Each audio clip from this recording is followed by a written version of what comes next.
Hello viewers, welcome to my YouTube video. In this video, I spot a lot of trains. Yes, a lot. And some other non-related stuff. Because this video is so long, I have divided it into 9 parts. And if you're watching it on YouTube, in the description below, I've put the title of each part and the starting time of each part. So I hope you enjoy this video, and also I don't recommend you to watch it in one go. Perhaps you watch one part each time, or however you like it. Thank you very much for looking at my face, and let's start watching the video. Part 1. Trains at Gatwick Airport. Gatwick Airport Shuttle Express. 2 Southern Class 377 coupling at Haywards Heath. Thameslink Class 700 departs East Croydon. And trains at Clapham Junction. First, we're at Gatwick Airport. This is a Bombardier Electrostar departing.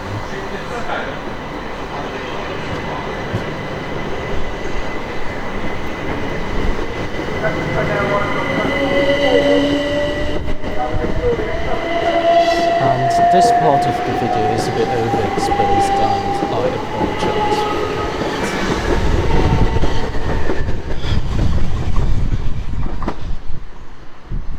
And there's a bit of wind noise. Next we have Thameslink Desiree City.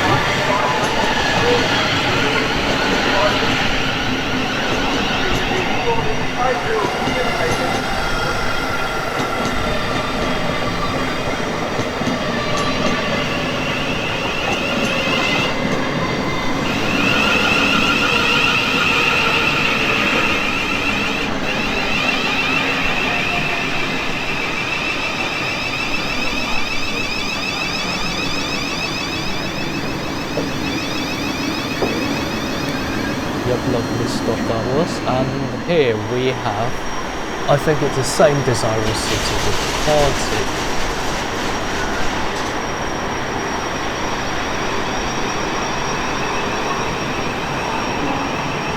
Platform 2 of the 12:11 Thameslink service to London Bridge via Red Hill, Red Hill, Burston, South, East Croydon, North Junction and London Bridge. This train is formed of 12 coaches.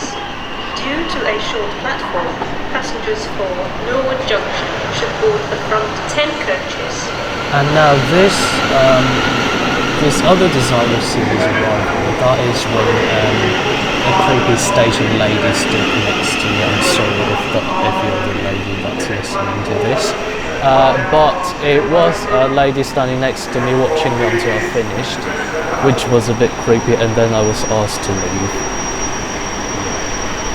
Or sign in, but I couldn't be bothered to sign in, so I left. Then I went to Gatwick Airport and found this, the Gatwick Airport Shuttle Transit.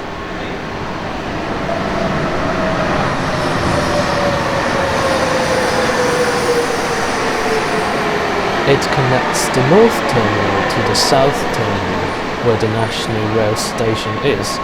It uses Bombardier Innovier APM. Although it's commonly mistaken, it isn't a monorail system.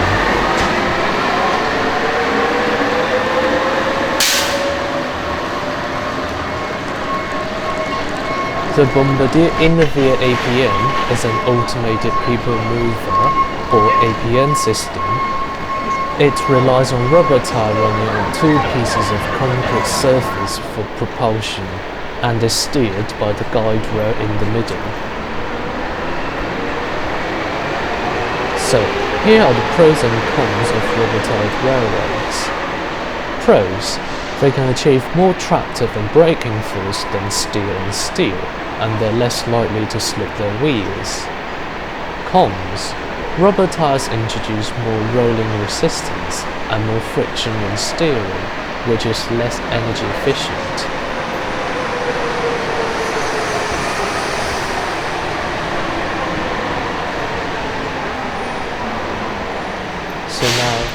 So now I'm going to get on this one from the North Terminal and I'm travelling to the South Terminal. And I am going to skip this waiting bit.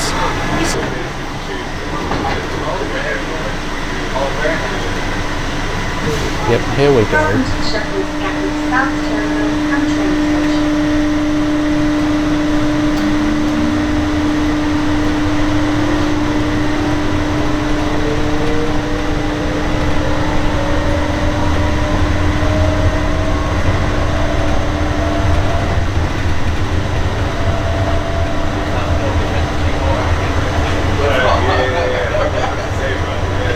And I apologise for the handshake because I wasn't holding the camcorder steadily because I was too lazy to do so. The train is steered by the guide rail in the middle and the two pieces of concrete provide propulsion. Tractor falls and braking functions. And I think the electrical supply also comes from the centre piece of rail.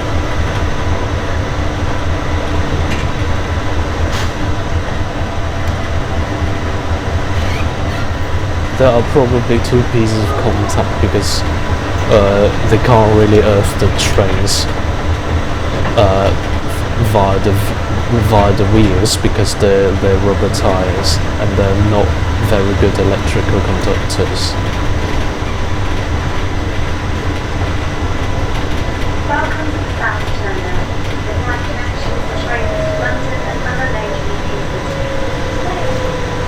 And I apologise for my autofocus focusing on the windscreen rather than what's outside at the end of this clip. I set it to autofocus so I didn't really quite control where it focuses.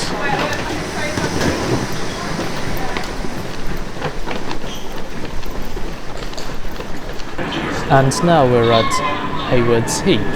This is a Class 377 on a service from Eastbourne, coupling to another Class 377 on a service from Littlehampton via Worthing and Hove, forming a longer train and continuing its journey to London Victoria.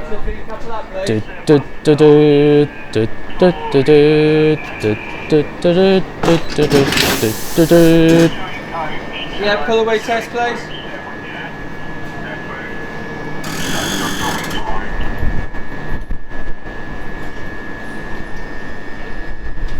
Next, a Class 700 leaves East Croydon.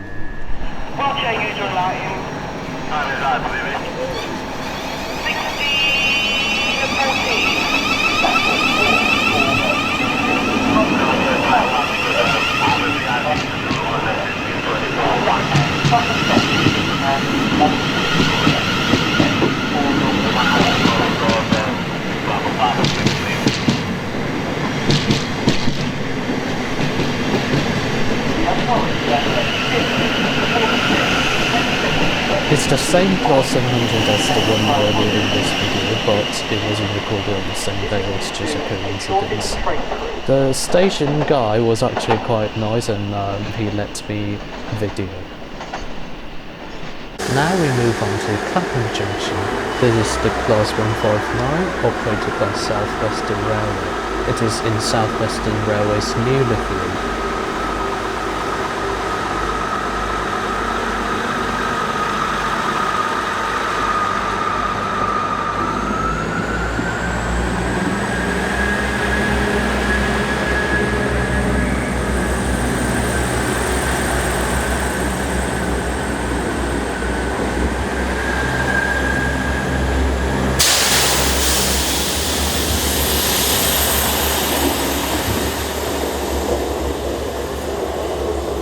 And there's a Class 455 operated by Southern on the left hand side as well, and you can hear the sound of it.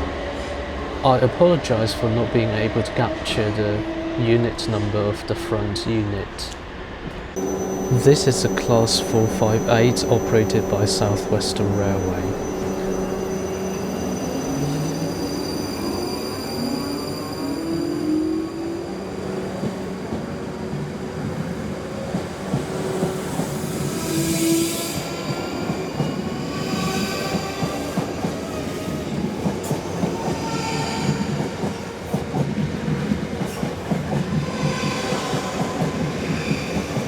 It's an Alstom Juniper, and again I apologise for not being able to capture the unit number of the front unit.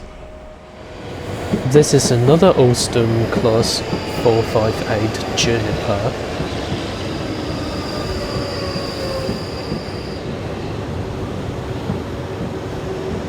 This time I didn't manage to capture the unit number of the rear unit. How dizzy was I? I'll be getting on one of these later in this video.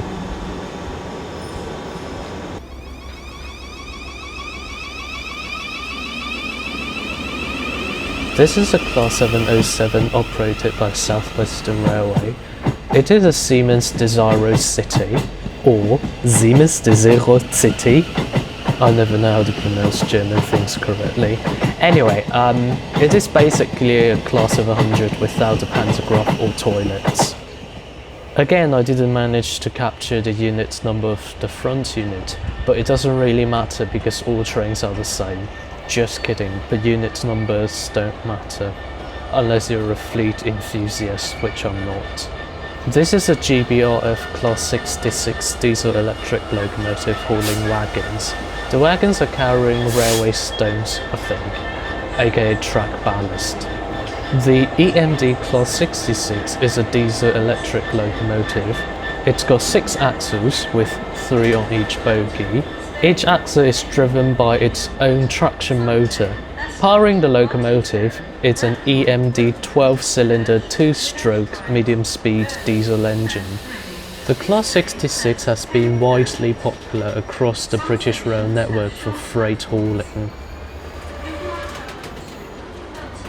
You will need to travel in the front 7 carriages of the train.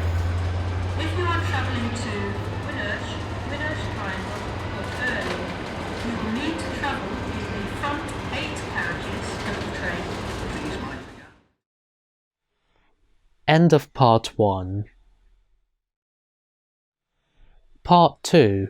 Ride on South Western Railway Class 458 Alstom Juniper from Clapham Junction to Feltham. This train is for Reading.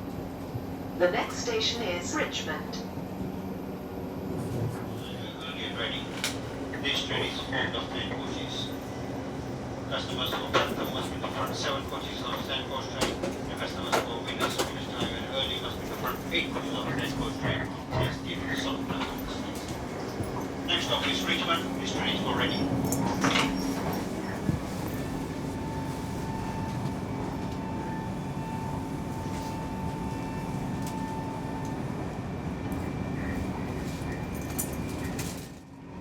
Now I'm on this and I'm going to Feltham.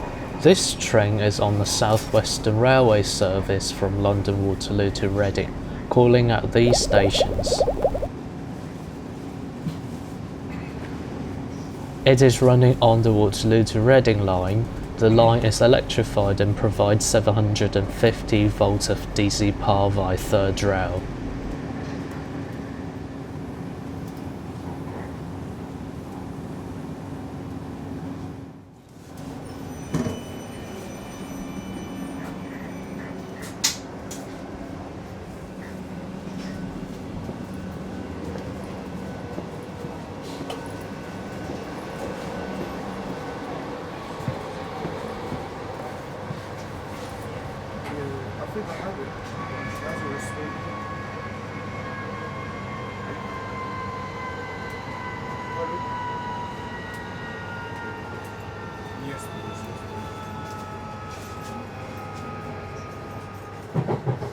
The train is a Class 458. It is of the Corradia Juniper family, built by Alstom. The Class 458 trains were built at Washwood Heath in Birmingham. They were originally ordered by South West Trains, which is the predecessor of South Western Railway.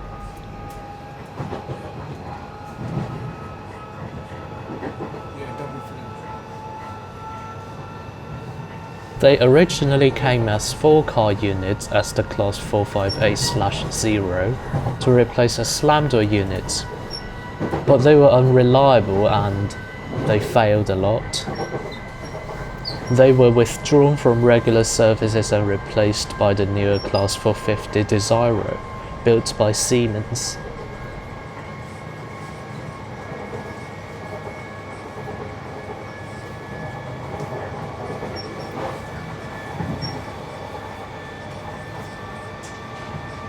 The Class 458 units were then refurbished with reliability improvement.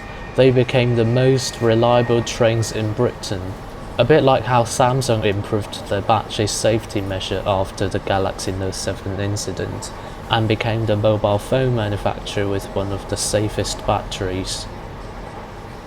The Class 458s were then lengthened to 5-car units with extra carriages from the Class 460, which are also Alstom Juniper.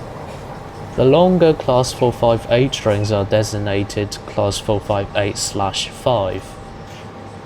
This train is now approaching Richmond.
This is Richmond. Please remember to take all your personal items with you when you leave the train.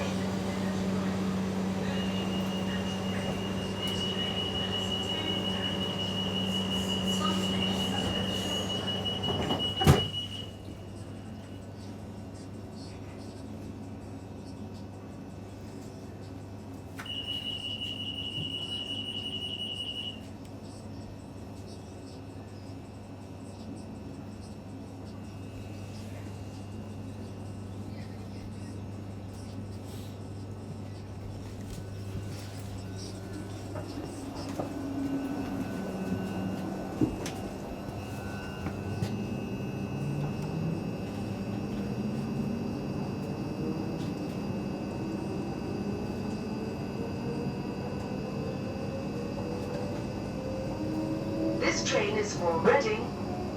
The next station is Twickenham.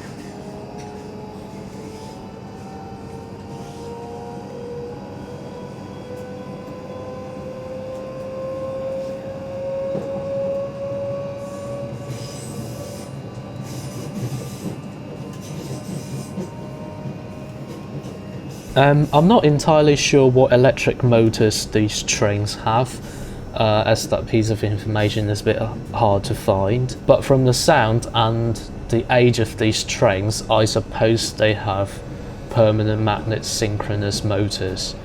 But I'm not entirely sure. Out of 5 coaches of these trains, 3 of them are driven. I think that each motor coach has got one driving bogie only, but I'm not entirely sure about that, so don't quote me on it.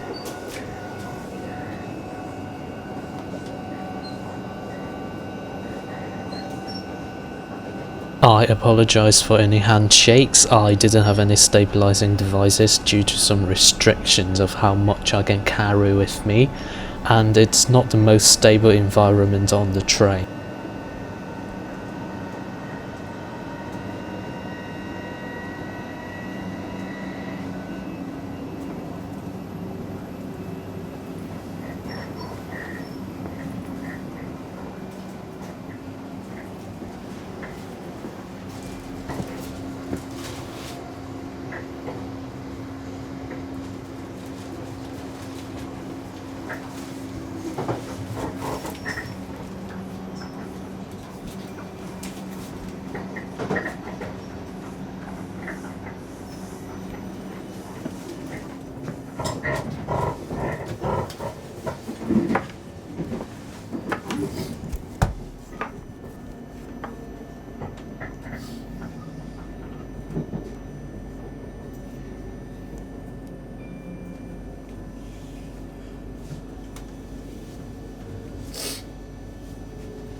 This is Twickenham. Please remember to take all your personal items with you when you leave the train.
This train is for Reading.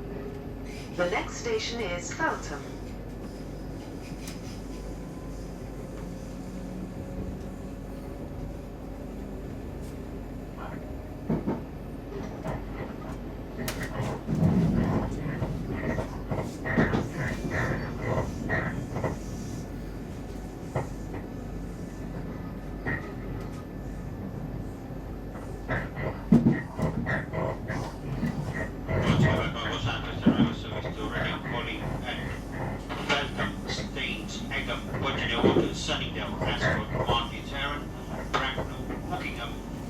Winners Triangle, early and ready. This train is formed of 10 coaches. Customers facing to the right at Feltham must be in the front 7 coaches of the 10 coach train. Customers for Winners Triangle and early must be in the front 8 coaches of the 10 coach train. Please stay to the zone platform space. Next stop is Feltham, front 7 coaches for Feltham, please. Thank you.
This train is now approaching Feltham.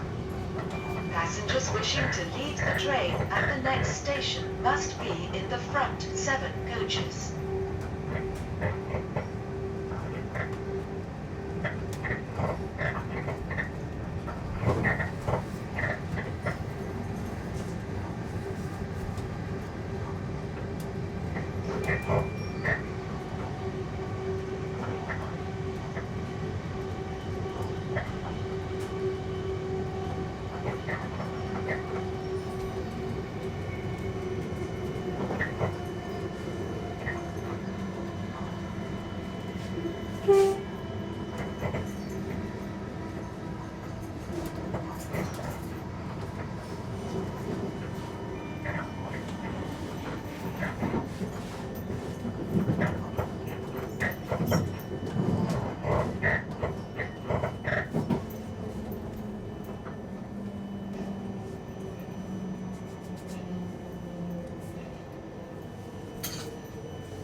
Yep, I'm getting off the train now and I'm going to board the route 205 bus to Heathrow Airport.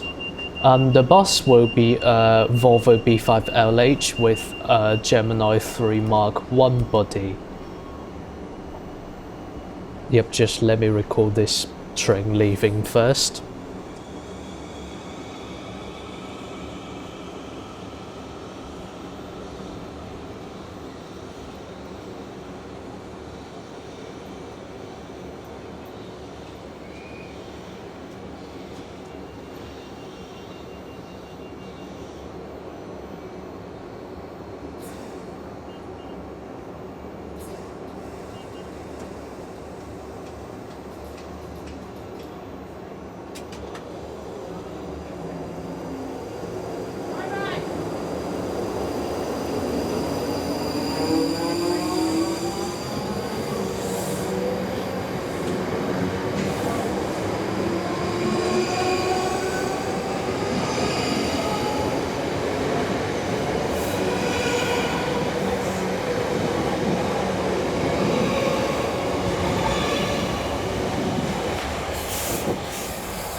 There you go, you can see its rear face there.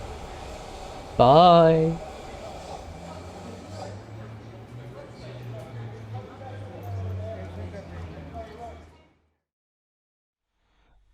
End of part 2.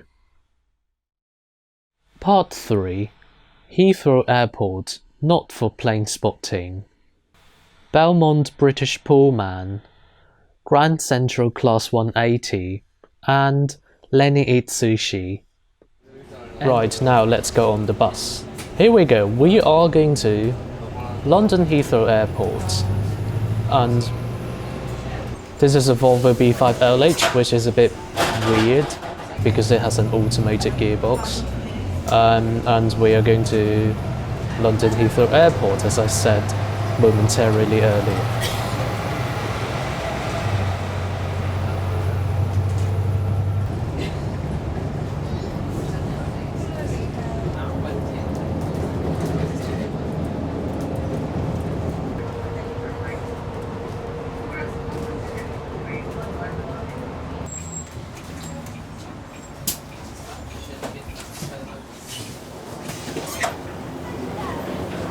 So now I'm at Heathrow Airport. The voice is actually a voice-over, it wasn't recorded in the video. I am not here for plane spotting, but for more trains. The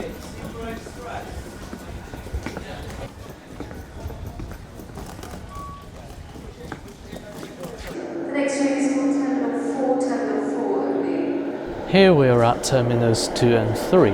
There are 3 terminal transfer services from here to Terminal 4 and Terminal 5, with TfL Rail going to Terminal 4 and Heathrow Express going to Terminal 5. Unlike the ABM system at Gatwick Airport, these trains are driven by human beings. Terminal 1 of Heathrow Airport has been shut down.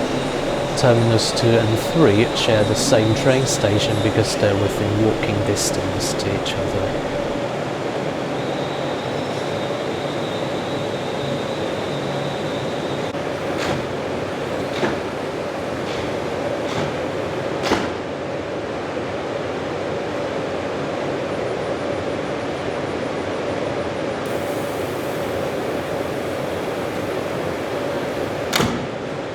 Here comes a Class 332 operated by Heathrow Express.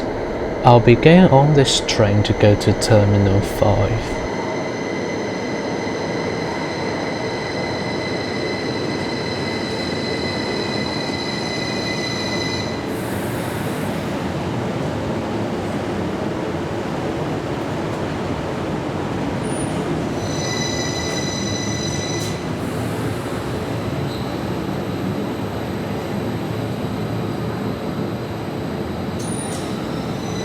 Train now platform 1 is your transfer service to Terminal 5 Terminal 5 only.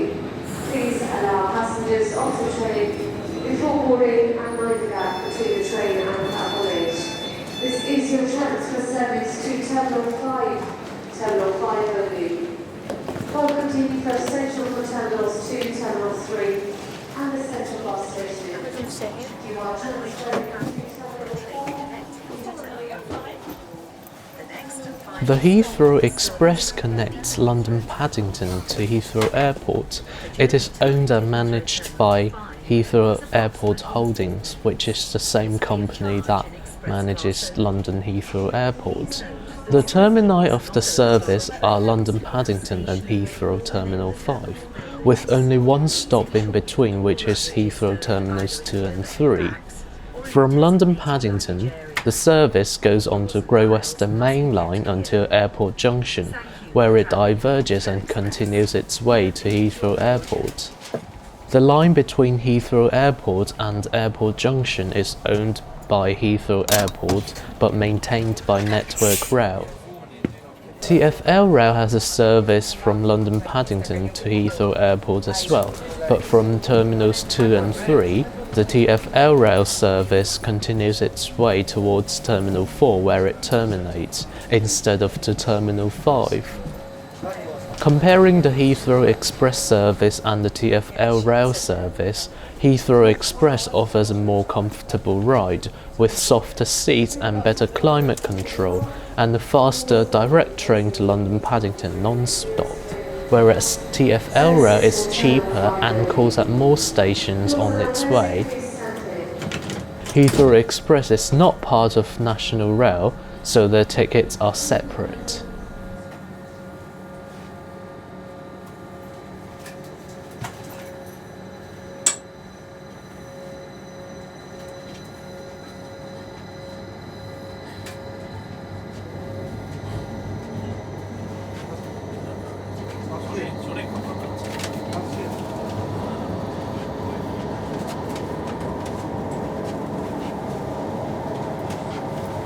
Both the Great Western Main Line and the line between Airport Junction and Heathrow Airport that this service runs on are electrified by overhead line, which provides 25 kV of AC power at 50 Hz. This is the most common electrification system used on the British rail network.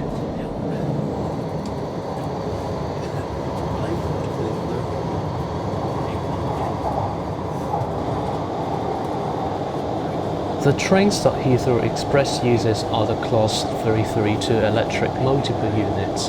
They were built by Construcciones y Auxilia de Ferrocarriles, or CAF, and Siemens.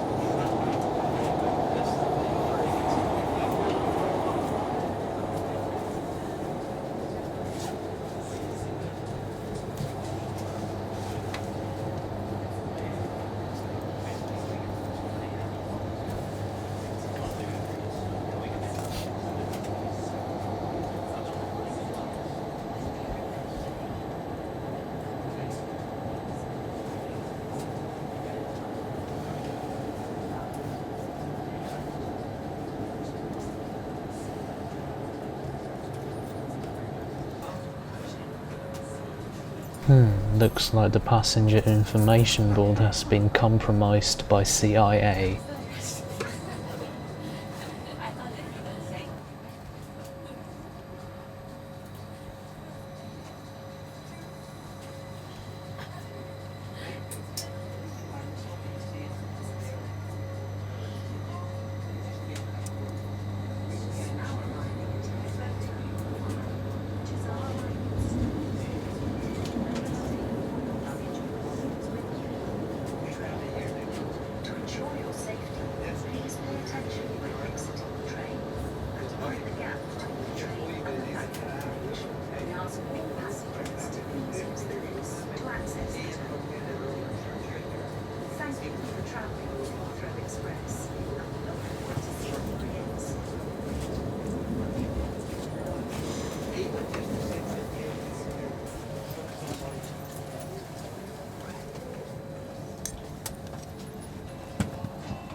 This video is definitely not sponsored by Costa.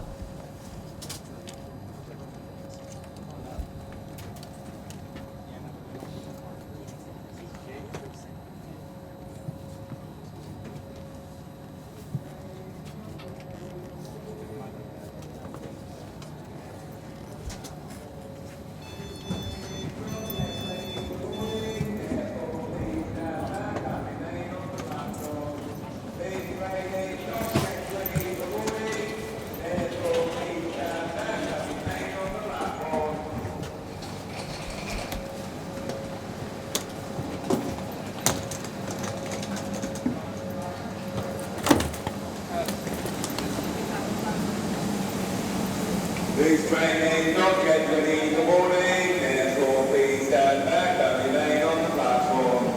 This train is not yet ready in the morning, therefore please stand back and remain on the platform.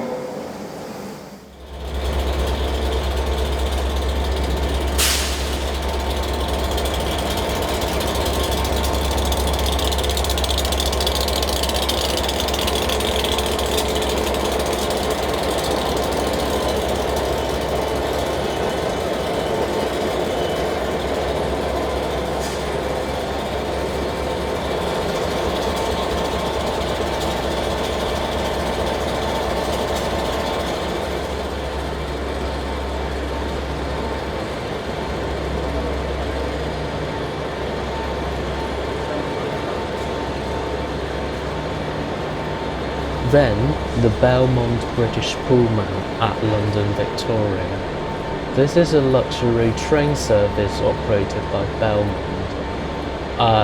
which also operates luxury hotels and other train tours around the world.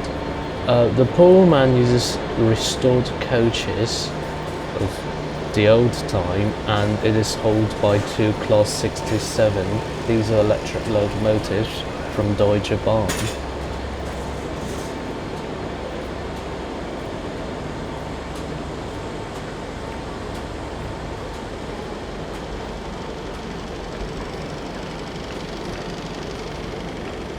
As you may or may not be able to see the inside, it's quite fancy, and of course it's quite expensive. I think it's 300 something pounds for a tour, and each coach has been named.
and I apologise for not being able to get a video of this train departing London Victoria, but I have managed to get this train departing Reading, but it wasn't calling at Reading, it was just stopping at red signal at Reading.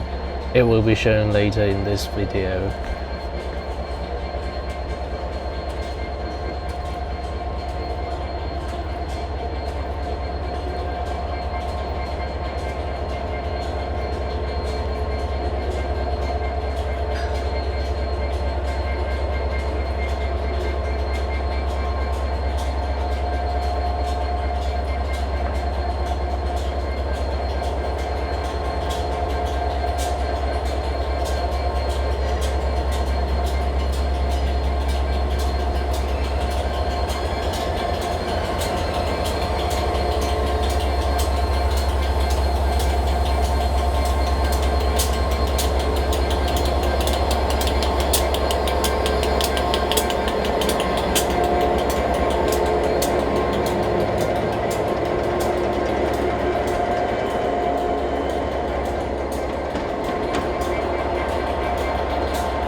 Hello, Mr. Pigeon.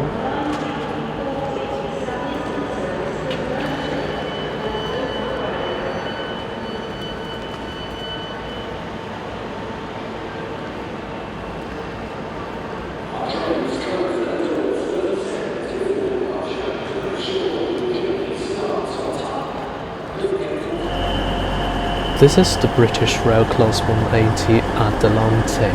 It is a diesel hydraulic multiple unit built by Alstom at Washwood Heath in Birmingham. It is of the Alstom Coradia 1000 family. Each car has one driven bogie and one non-driven bogie, so the whole 5-car unit is 20-wheel drive. Take that, SUVs. Each car has a Cummins QSK19 diesel engine.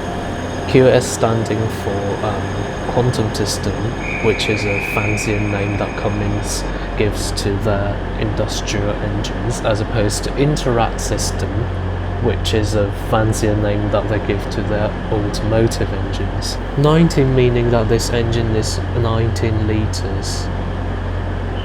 The transmission on this is the Voith T312BRE or BRE. Hydrodynamic transmission.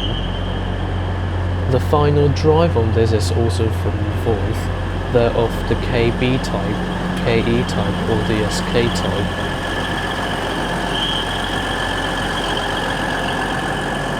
Apologies, no departure video of this train anywhere in this video. Only it idling here standing, emitting diesel exhaust.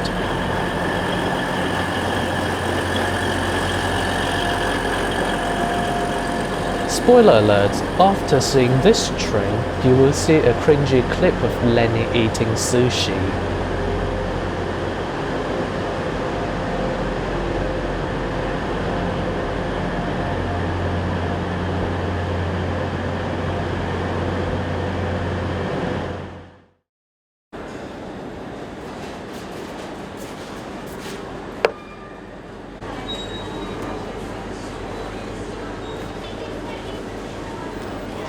Shoot your fucking fingers.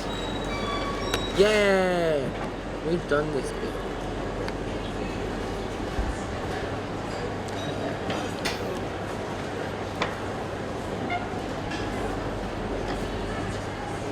My face probably won't even fit in the frame, because I'm too fat.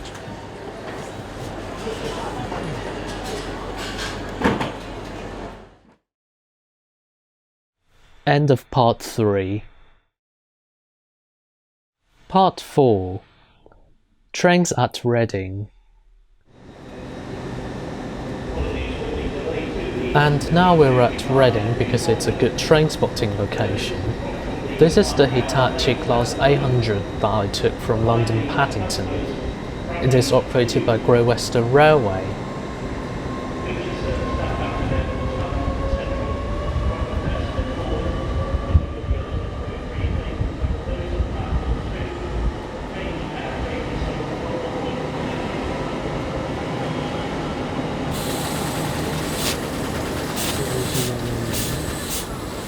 And now let's see some wiper action on this train. I quite like the design of this wiper because it uses pantograph pattern, so it's more interesting to look at. But it also has got the bend on the arm, so it doesn't get in your way as much when it's parked.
Reading has got quite some freight trains going through it, a lot of freight liners of course because they're across Britain. So here is a Class 66 operated by Freightliner, stopping at Reading. I presume it's changing driver and it will pull out in a bit.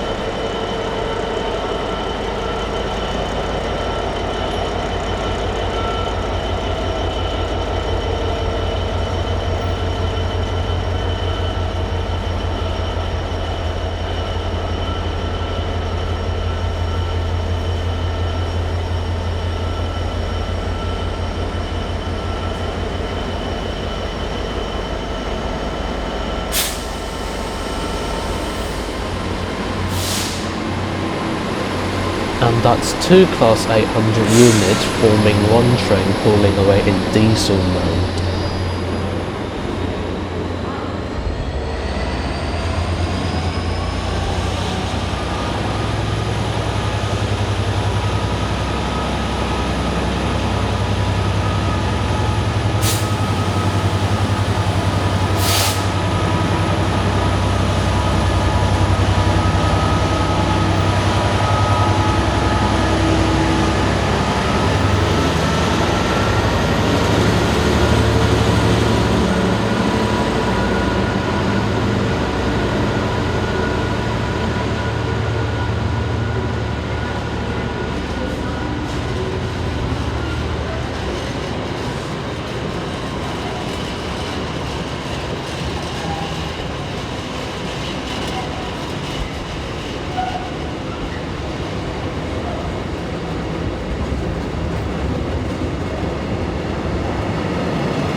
Here we have a Class 387 terminating at Reading.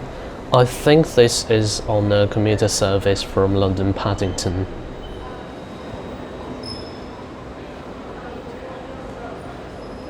Toilets are located at platform level.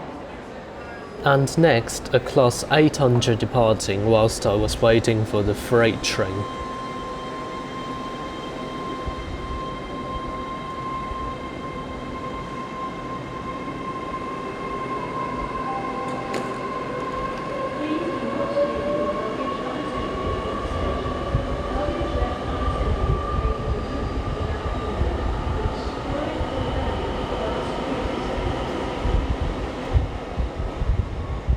Apology for the wind noise. The train now approaching platform 12 does not stop here. Stand back from the edge of platform 12. The next train is not scheduled to stop.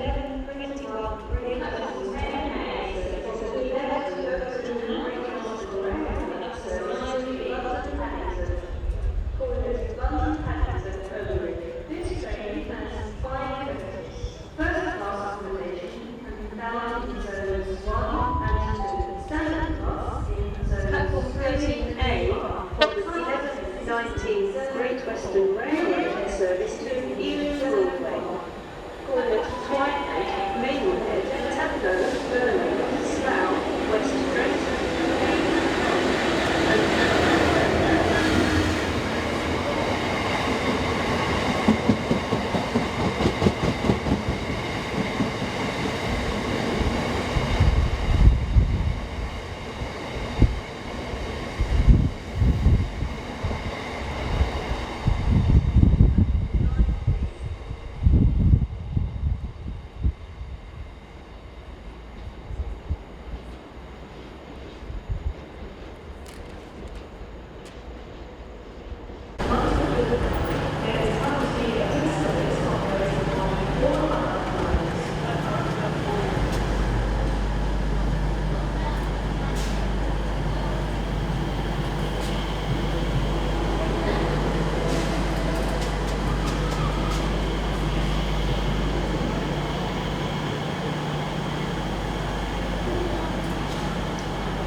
This is the Class 345. It is an electric multiple unit that runs on 25 kV of AC at 50 Hz.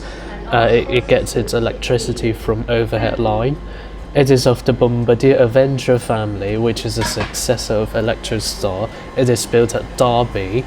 It is the first ever batch of Avenger, and also the first trains on the British rail network not to feature a yellow front since the diesel-electric era. It is said that these trains have those new headlamps, which means they don't necessarily need to have the yellow or amber front. The Class 345 features transversal and longitudinal seats.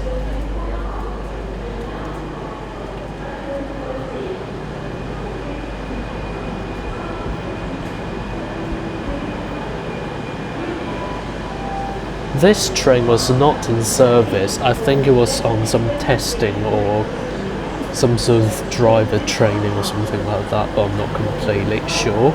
But I saw people wearing high visibility jackets with Bombardier logos at the back.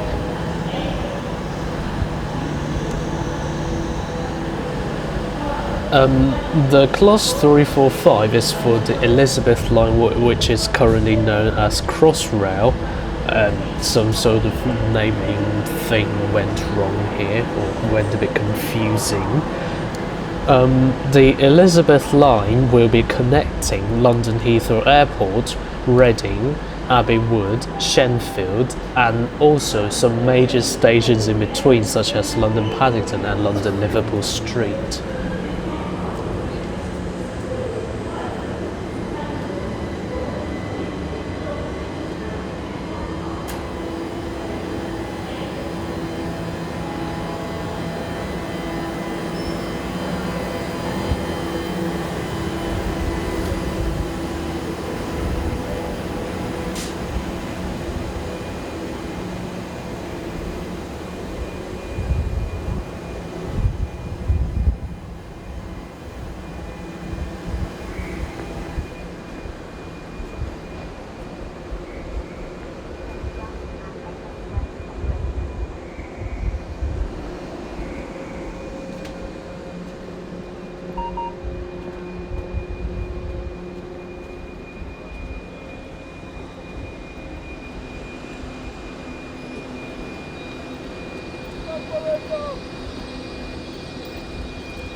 This is the Class 166.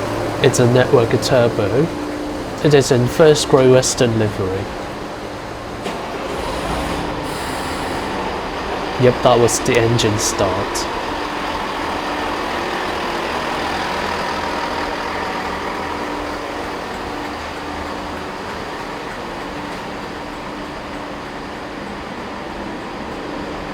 Now, looking at the front of this train, there's an interesting sight. I think someone left his gloves on the windscreen. This train is for Gatwick Airport or Red Hill, I believe.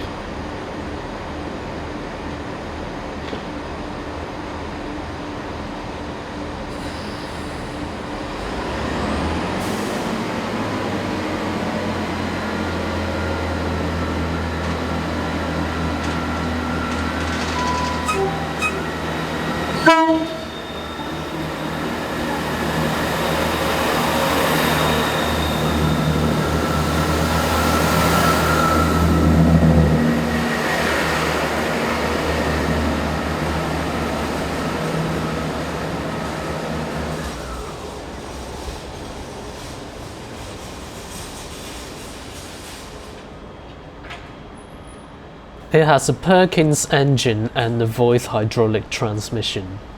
These are one of the only few trains on the British rail network to use Perkins engines.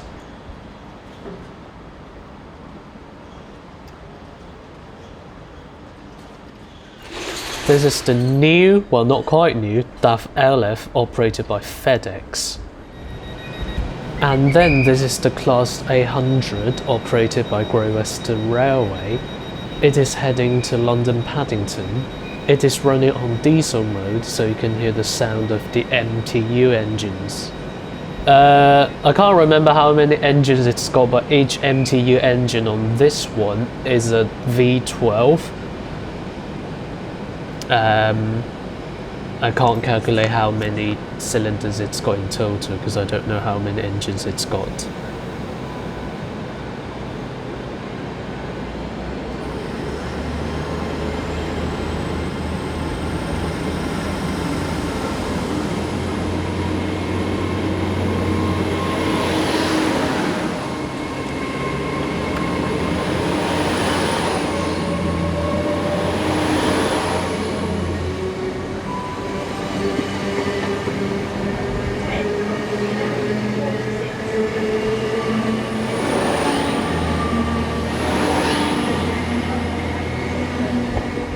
Now this is actually quite good because when I was standing next to it I could barely smell any diesel exhaust, unlike, well, most other primitive diesel trains on the British rail network. A Class 800 arriving in electric mode.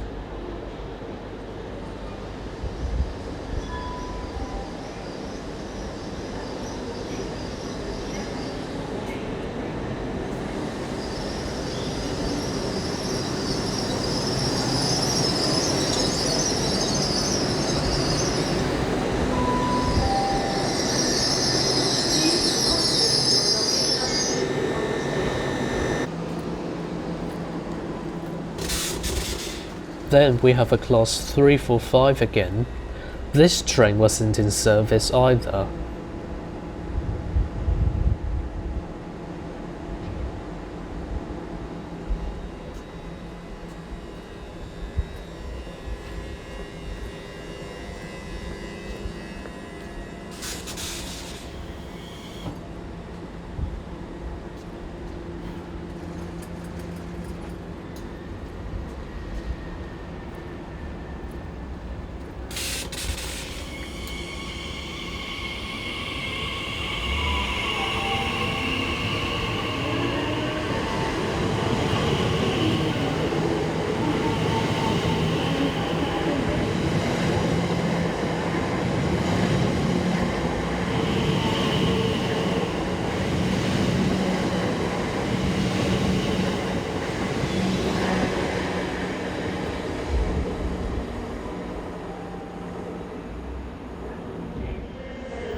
approaching platform 15 does not stop here. Stand back from the edge of platform 15. The next train is not scheduled to stop. The train that doesn't stop on platform 15 is the Belmond British Pullman, hauled by two Class 67 diesel-electric locomotives, one at each end.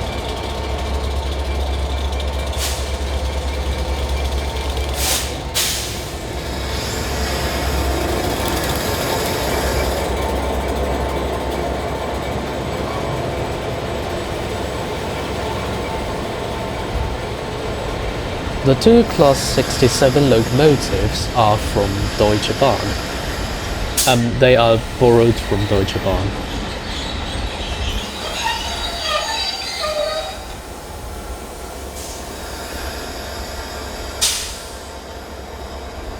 The Class 67 was built by some dodgy Spanish company .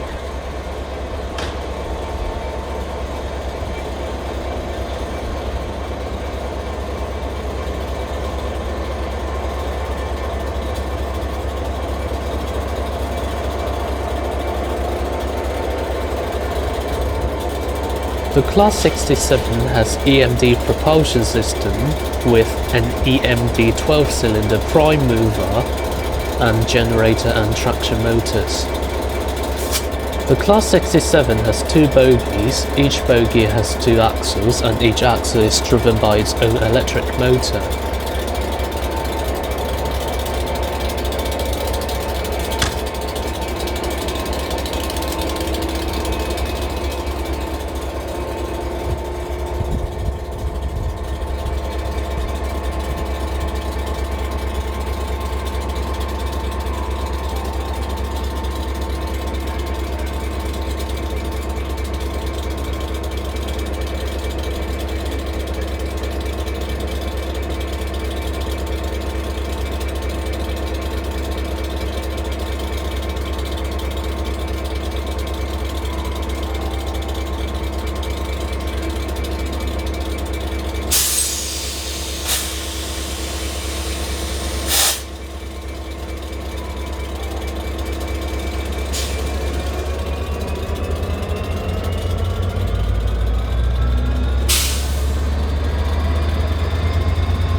Then a Hitachi train again next to a Class 387. There are a lot of Hitachi trains going through Reading, and I will be going on the Class 802 soon.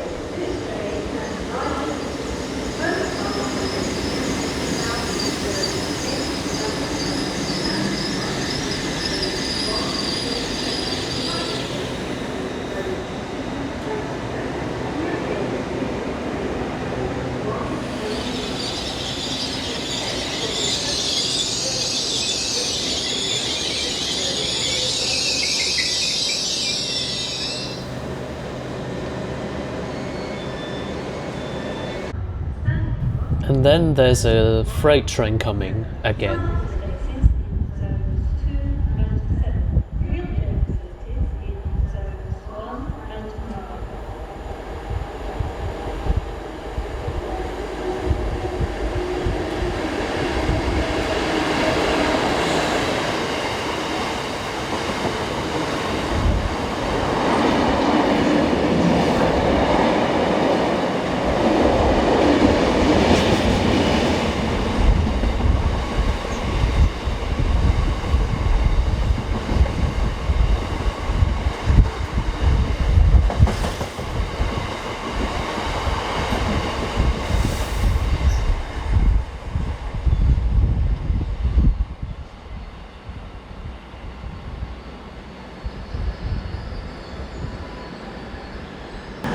Please stand clear. Stand back from the platform edge. Fast train approaching. Oh. That is quite fast. Yep. And now that fast train has just gone even faster in a bit soon.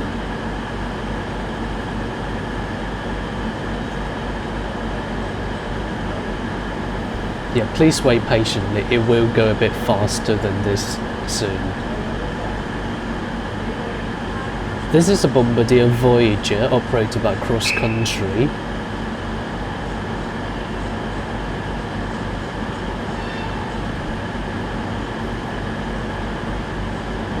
It is a diesel-electric multiple unit, which means that the diesel engine generates electricity and then the electricity is used by the electric motors, which are also traction motors, to drive the train forward or backward. There we go.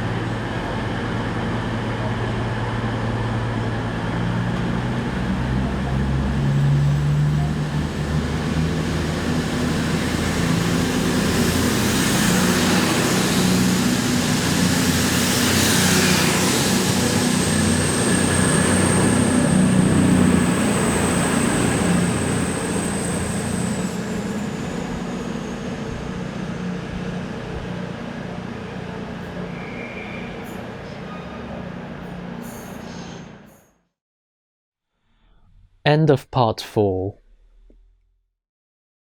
Part 5. Ride on Great Western Railway Class 802, Hitachi 8300, from Reading to London Paddington.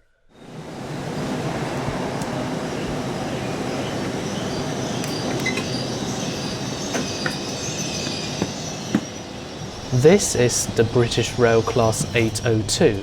It is of the Hitachi A-train family, specifically the 8300. This one is running on the Great Western Railway service from somewhere to London Paddington. Sorry, it's okay, lovely.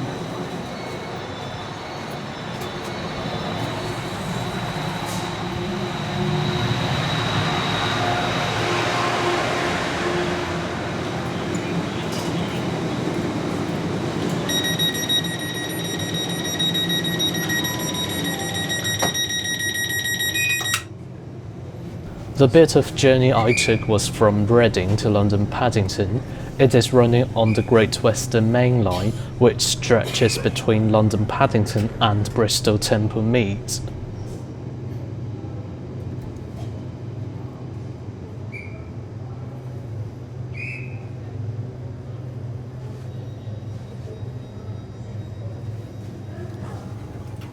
The classes 800, 801 and 802 look basically identical. The differences between them, apart from the operator's specified specs and tunings, are the power supply.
The 800 and 802 are electro-diesel multiple units, aka bi-mode multiple units, meaning that they can draw power from either the grid via pantograph, like an electric multiple unit, or from the onboard diesel generators, like a diesel-electric multiple unit. The Class 801 is designed to be purely electric under normal operation, although it has one diesel engine generator fitted on board for emergency and shunting purposes. The Class 802 has more powerful engines and larger fuel tanks than the Class 800. Each engine on the Class 800 is rated at 560 kilowatts or 750 brake horsepower, whereas on the Class 802, each engine is rated at 700 kilowatts or 939 brake horsepower. Both are 21-litre V12 diesel engines from MTU. There's also a difference between where they're built.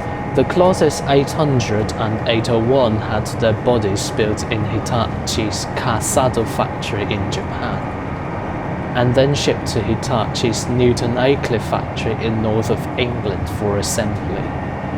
For the Class 802, they initially planned to build them in Kasado because the Newton Aycliffe factory was full, but then Hitachi purchased the factory in Italia and manufactured them there.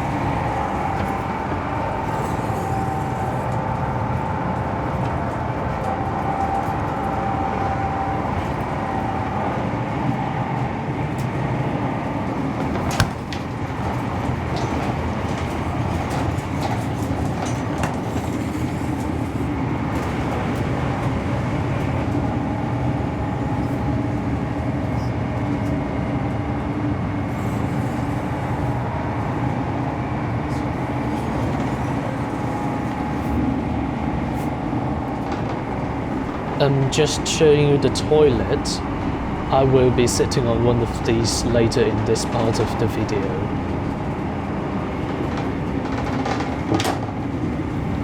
Being a partner of the world's earliest, fastest and most efficient high-speed rail system, Hitachi built these trains with a lot of inheritance from the Shinkansen in Japan.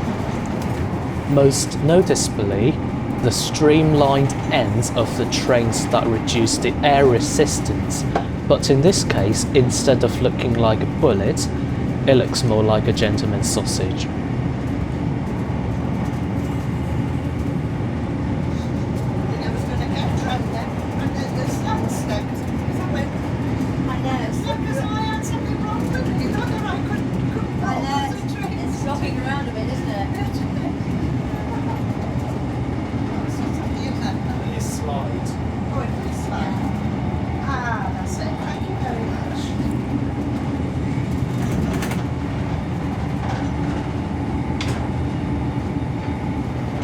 However, these trains don't come without flaws. The most obvious problem with them is the seats, at least on the Great Western Railway ones. Many have reported that the seats aren't soft enough, somewhat resembling ironing boards. And from my personal experience, I can confirm that is true.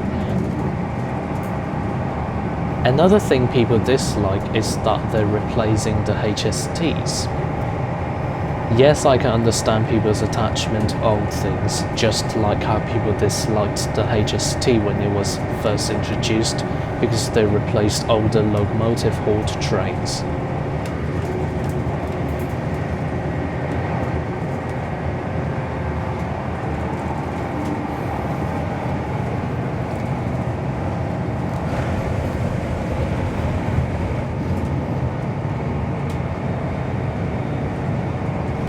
Nothing really interesting happening here, apart from me just showing you the view, so I will skip this bit.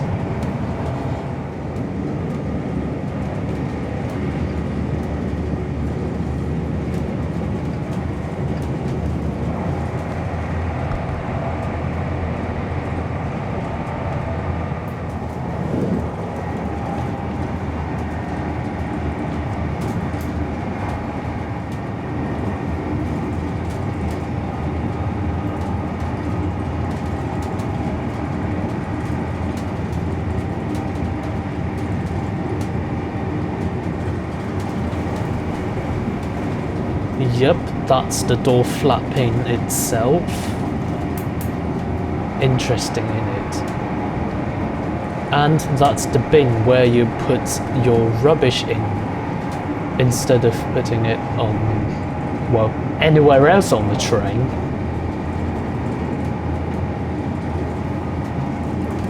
And I will be getting in the toilet soon. I won't be recording the bit where I get in the toilet because people may think I'm a weirdo. Well, I am a weirdo.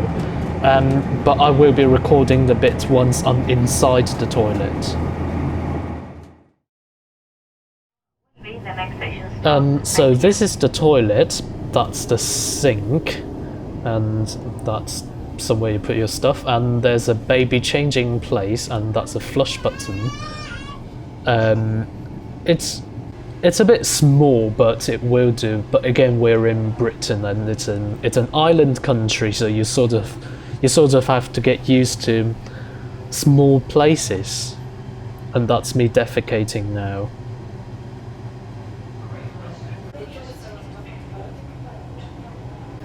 It doesn't feel bad, but it's better that if it was a washlet, so you can wash my anus.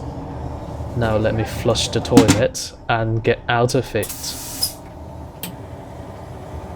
Yep, it has some vacuum flushing devices that uses less water because water is valuable on a moving thing like this.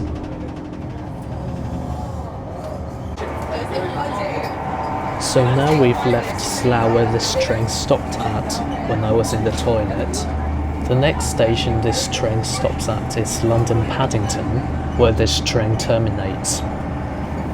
But before it gets to London Paddington, it will be stopped by a red signal, and then after that you can hear the motor sound of this train starting from still, whereas the previous 2 times it started, I was in the carriage where it was noise cancelled, and I was in the toilet, so you couldn't really hear the motor start sound.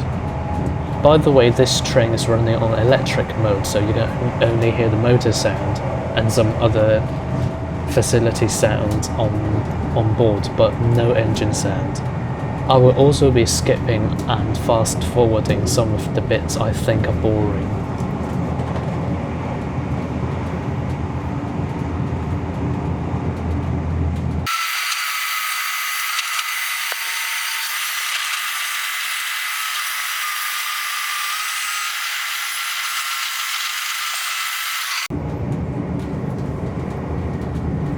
Now the train is starting to slow down, and you can pay a bit of attention to the motor sound. Because this train has powerful motors for it to get up to speed more quickly, they also have more braking capabilities, so that the train can use electric brake only when travelling at high speed.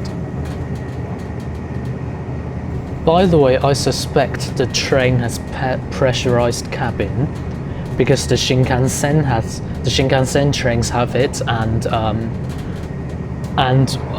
when this train is picking up speed from rest, or when it's stopping, when it almost stops, you can hear the air sound going around the door, and I suspect that sound is the rubber thing being inflated to seal around the doors so that the cabin can be pressurized. The reason to have a pressurized cabin on a train is that when the train is traveling at high speed and it enters the tunnel, the air pressure around the train suddenly drops, and that will cause passenger discomfort. And similar case happens when it leaves the tunnel, but the air pressure goes up. And also when it's traveling at high speed, the air pressure around the train is lower than when it stands still anyway. So it may cause some altitude sickness if you're sensitive to that sort of thing.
So now the train is almost coming to a stop, and you can hear the sound around the door, which I suspect is the rubber rings around the door being deflated.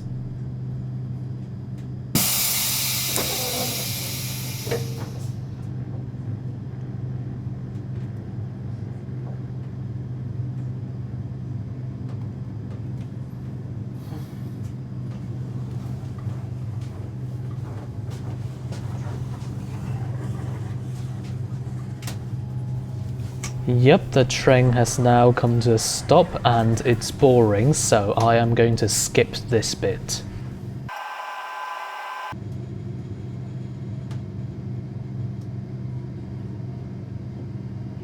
Ladies and gentlemen, we are just outside Paddington station waiting for our platform to become available. We should be moving very shortly. Thank you.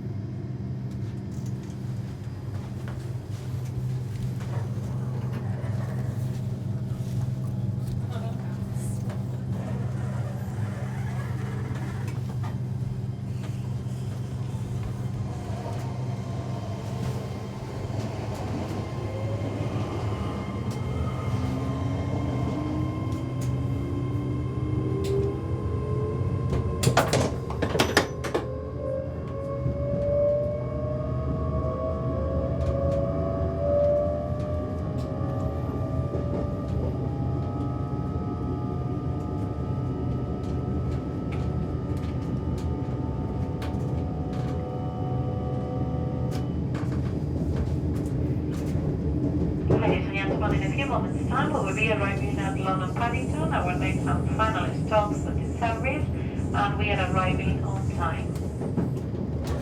Before leaving the train, please ensure you take all your belongings with you, and please take care when stepping from the train. On behalf of the onboard crew at Heathrow Airport, thank you for traveling with us today. London Paddington will be the next and final stop. All change, please.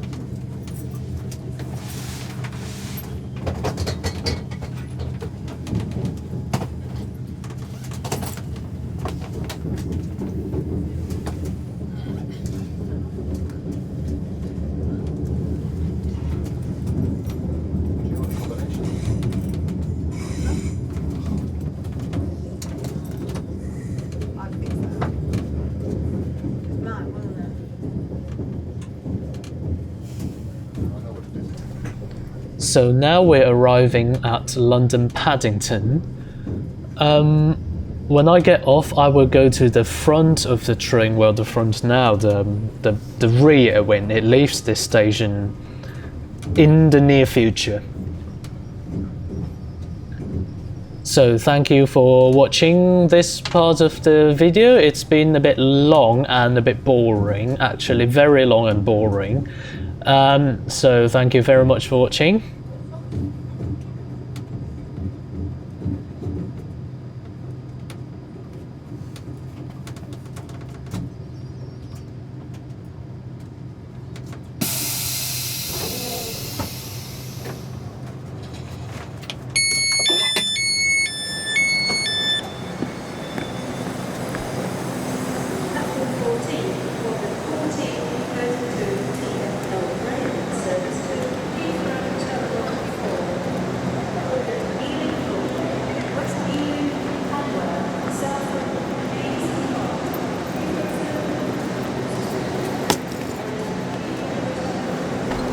Yep, that is me in the reflection.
And that's the end of this train. As I said before, it looks more like a gentleman's sausage than a bullet. Thank you for watching. End of part 5. Part 6. Chiltern Railways Class 68 startup at London Marylebone and trains at Birmingham Moor Street. Before I get on this train from London Marylebone to Birmingham Moor Street, by the way the journey won't be recorded, I shall record this thing starting its engine at London Marylebone.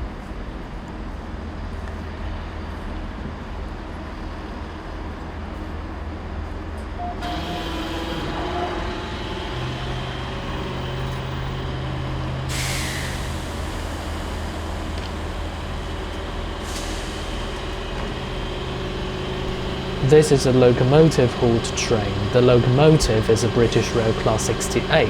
It is a diesel-electric locomotive and it's hauling Mark III coaches, and at the other end there's a DVT. The Class 68 is a diesel-electric locomotive. It has a Caterpillar diesel engine and V16 I think, and ABB electrical system that runs on alternating current.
And now we're at the lovely Birmingham Moor Street station.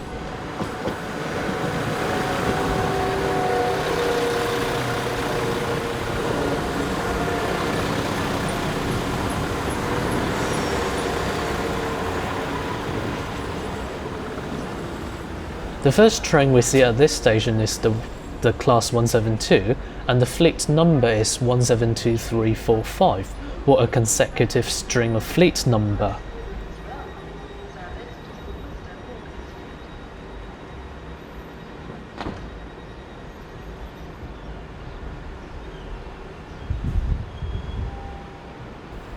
And coming out of tunnel is another Class 172. The Class 172 is a Bombardier Turbostar. It's a diesel mechanical multiple unit, and it has diesel engines from MTU and mechanical transmissions from ZF.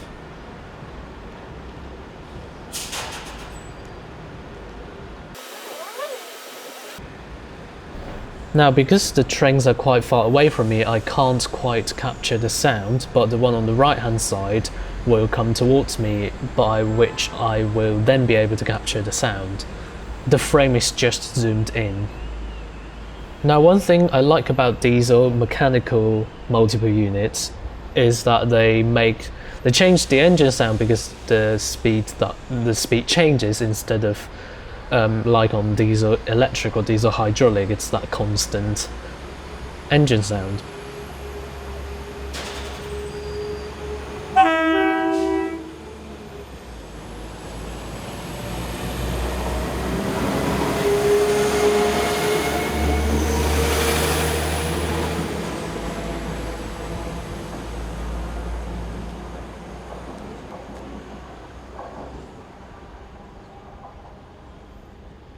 By the way, I don't know that train spotter. Hello, Mr. Pigeon.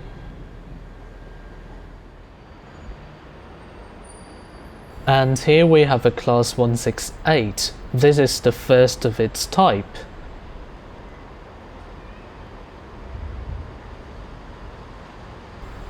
The Class 168 is a diesel hydraulic multiple unit.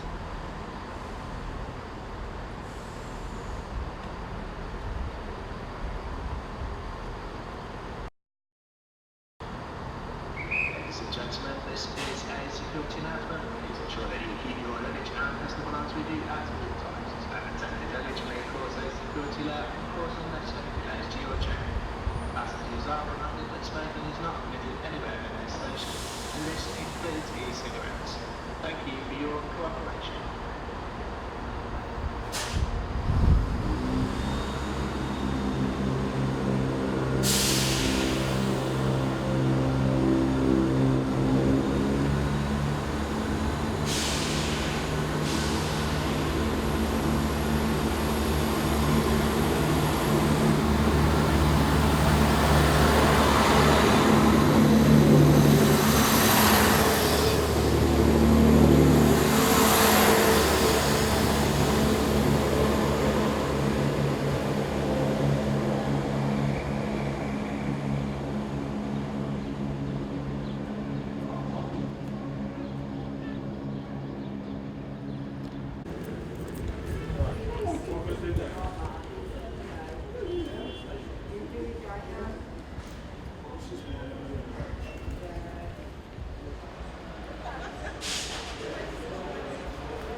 And now we have another Class 172 arriving.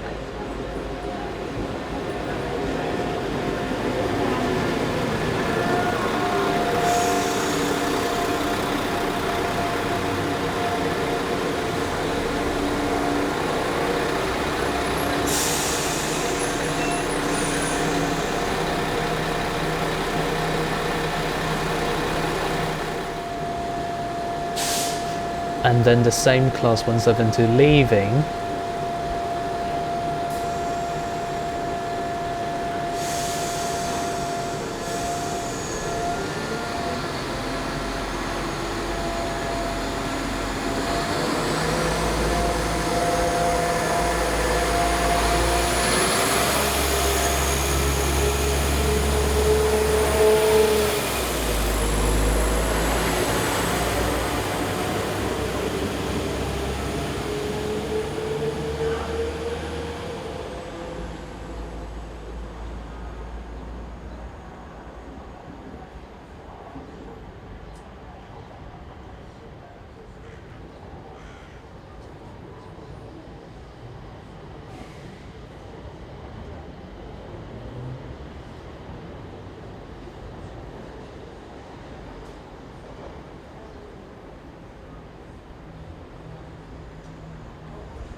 Another Class 172 we have.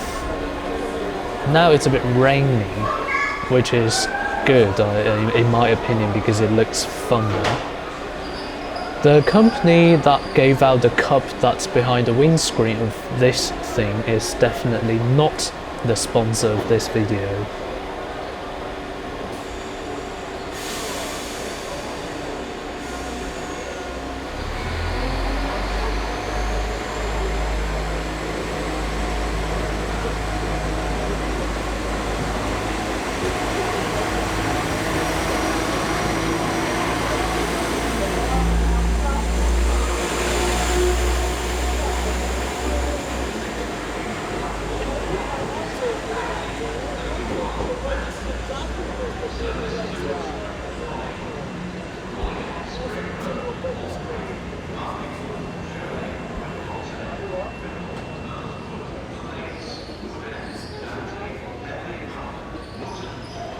And now a Class 165 starting its journey at Birmingham Street, and it's heading to London Marylebone.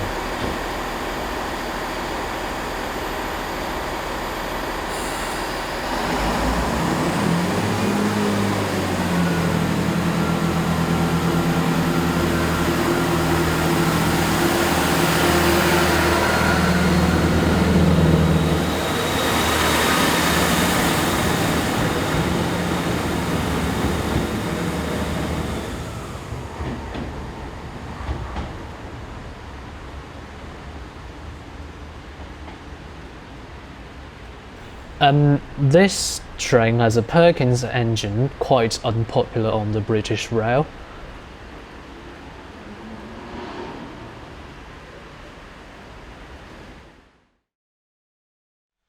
End of part 6. Part 7. A tour around Birmingham city centre. So now we go out on the street and have a look around Birmingham city centre. This is at St Martin's Queensway, right outside of Birmingham New Street station. And here we have the Volvo B5LH with a Wright Eclipse Gemini 2 body. And on the left we have an Alexander Dennis Enviro 400 MMC. This is the BBC Birmingham. It is located in the mailbox. It's got a public space for people to see the things and an office which I'm not allowed to show you. This is the place to become a presenter. You basically read the weather here. It's harder than you think. And these are some dress and some sofas. And here's a closer look at the sofas. These are, well, the bins next to a lift looking police box, or police box looking lift. And now away from the mailbox, down the stairs and onto the banks of canals, or banks of fake rivers. You see that bridge over there? I'm going to go on in a bit. Now let's do some boat spotting. This is a, well, boat that floats on the river. I actually don't know much about boats, except I know that they float and they move on the river. And it's diesel powered, as you can hear.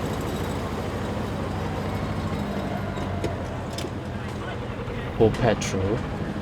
Oh, that looks like diesel.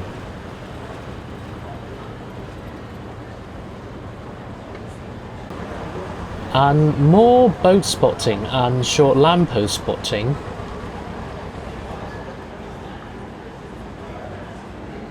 And I'm going on the bridge.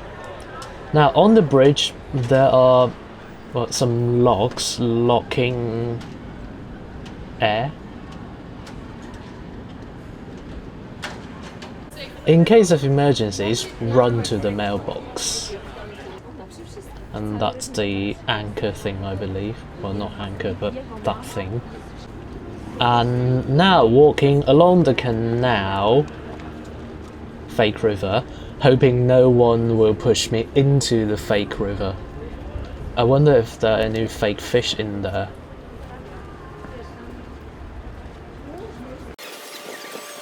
Fast forward the boring bit.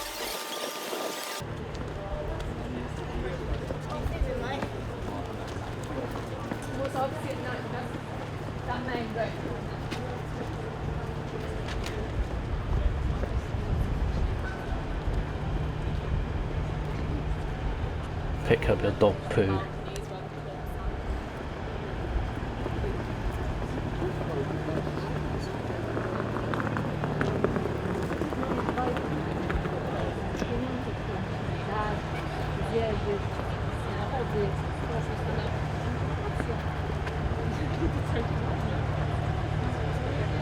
A lot of boats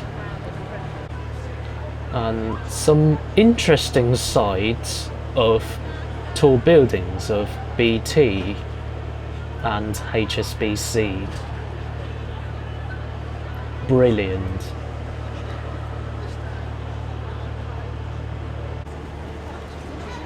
We're on this Wooks and Beeham Canal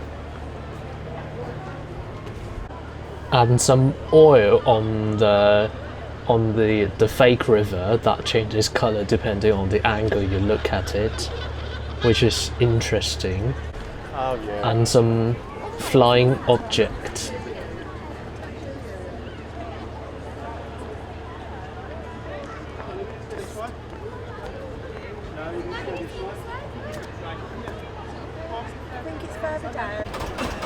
A boat making some noise.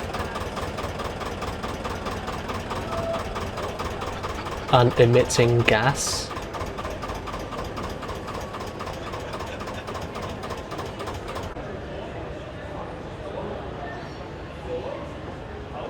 Yep, that's low headroom under the bridge, and of course low light.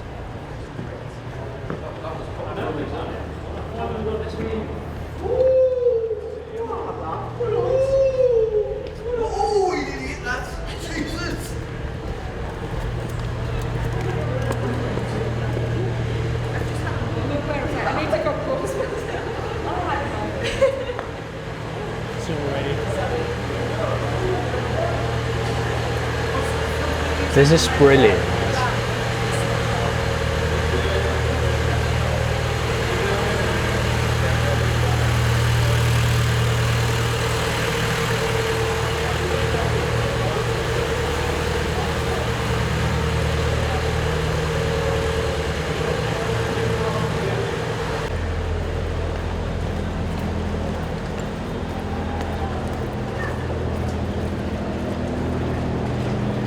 Yep, this is a bit of a bow spotting.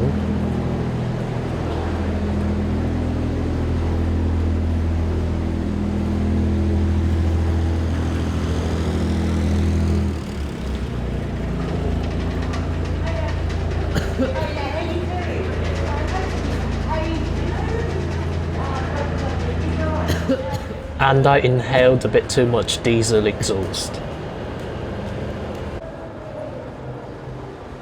Definitely not sponsored, by the way.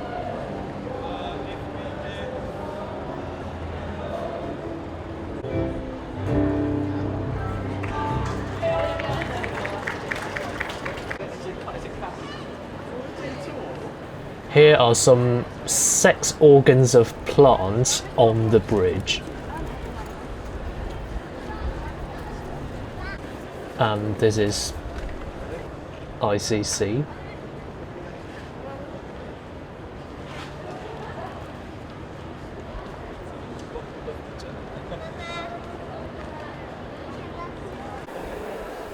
This is inside the ICC building, and I am going through it and get out from the other side, which is here, where they've got water fountain and a construction site with excavators.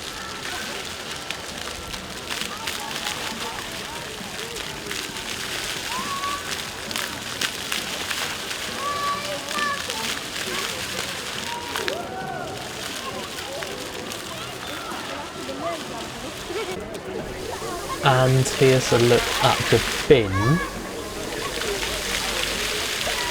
And through the bin, someone just put a piece of rubbish. Here we have a Hitachi Zaxxas 135 US. And the bus, Enviro 400. A pigeon picking, I think it's a piece of leaf.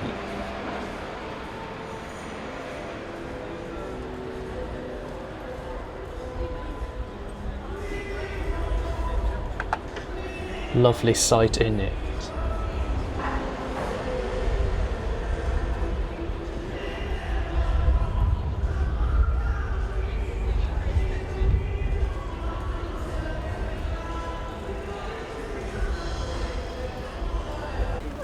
Paradise in Birmingham, but beware of drops.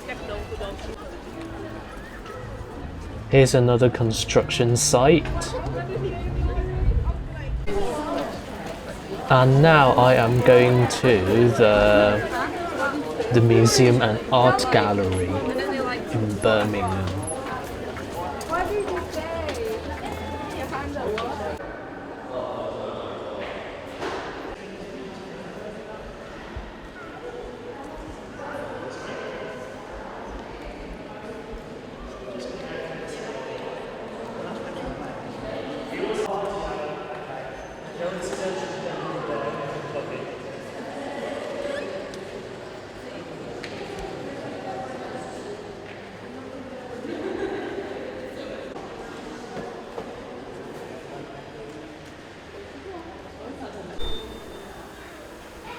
There's an electric fan spinning around because it's hot.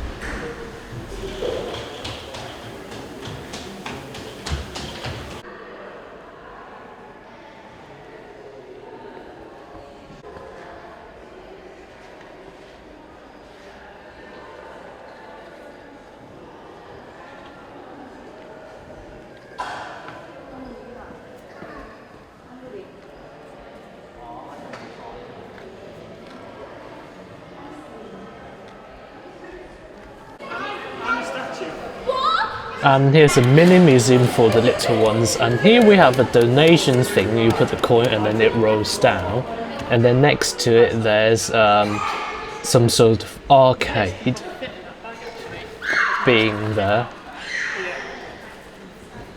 and not so good TV made by LG. Is it LG? Yes, it is. And some wooden chairs.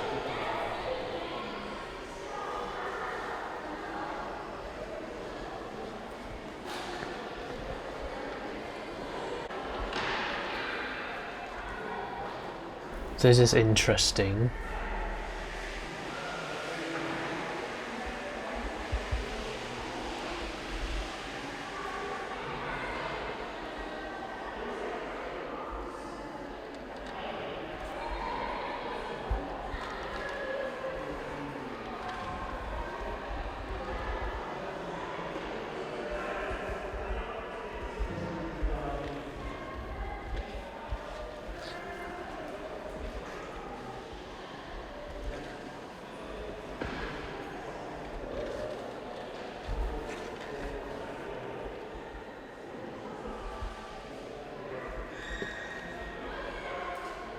And of course, fire extinguisher.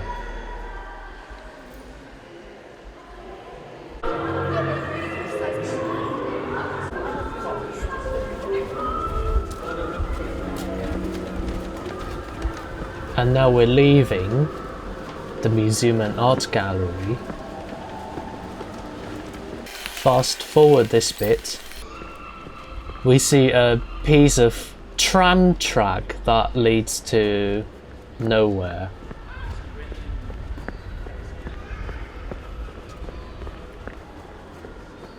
Well, I doubt it's actually a tram track, to be honest. It probably is.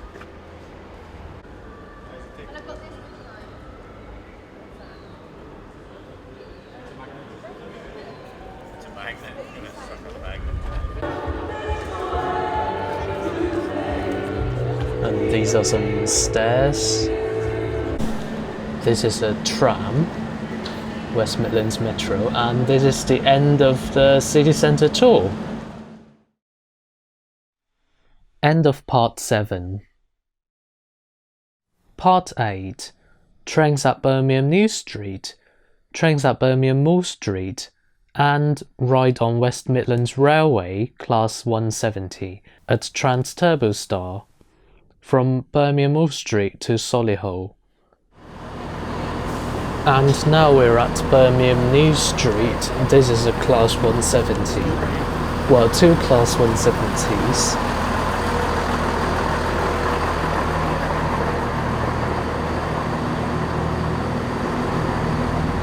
This is the exhaust pipe.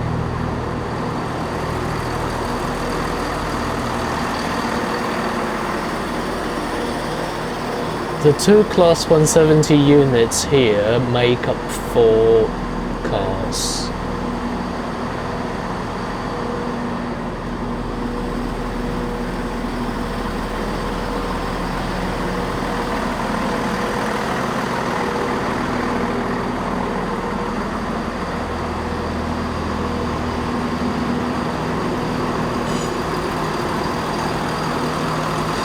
Now, because that's the bit of place, I'm not allowed to go there.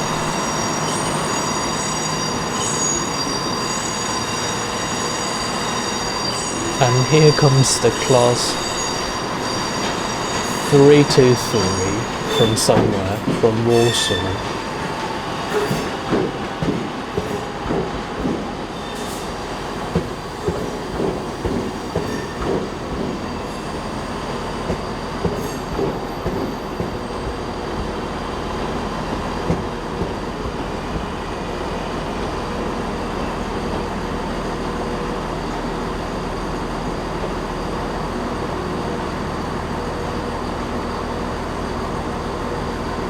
Now something interesting about this is that it tells you not to go beyond this point, but then that door is unlocked, which means that if the passengers are getting off from that door, they will go beyond that point, which is not good. And now this train departs.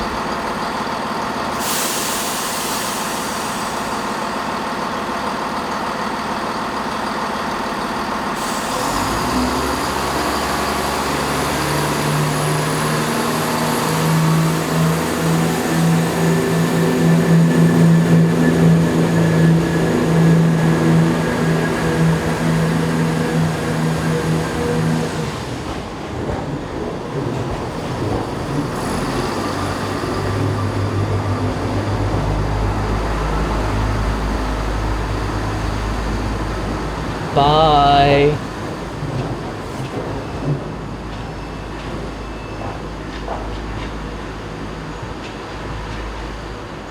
Next to it, there's a Class 350 arriving.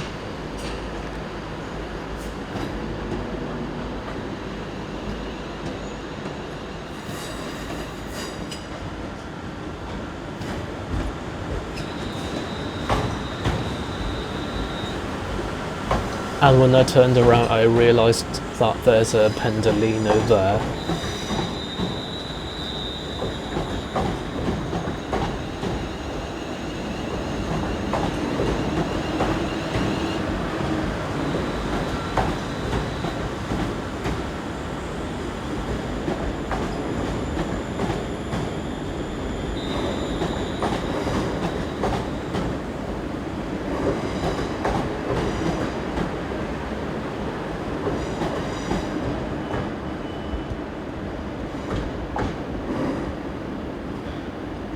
Then I saw some interesting sight of Class 172 units at Birmingham New Street.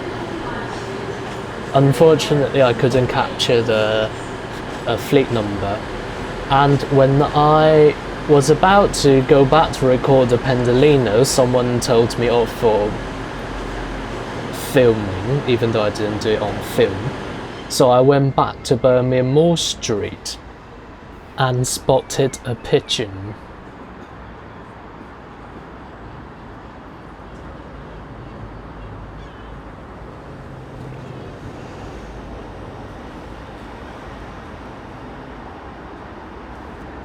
Junction. This train is formed of 4 carriages. The next train is at lane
And then I decided to go to Solihull.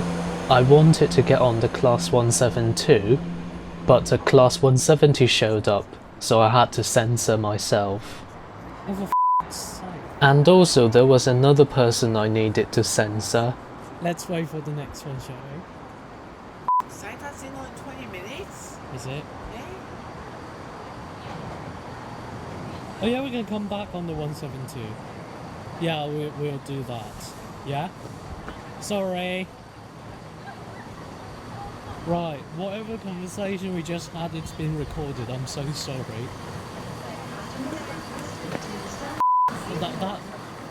That bit and the bit before will be censored. Or if in the case of anyone who's watching this video, it is already censored. Yep, those bits were already censored, and now I am going to talk about this train and the journey a bit.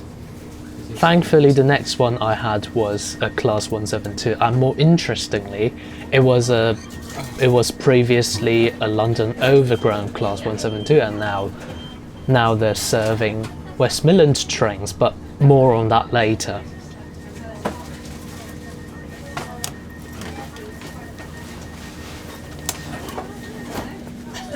Where are you going now? So, let me show you around this train.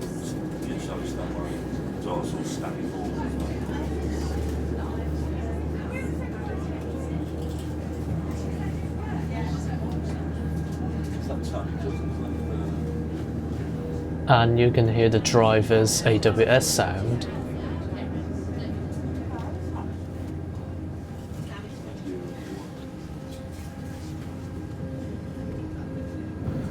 And now we're leaving Birmingham Moor Street.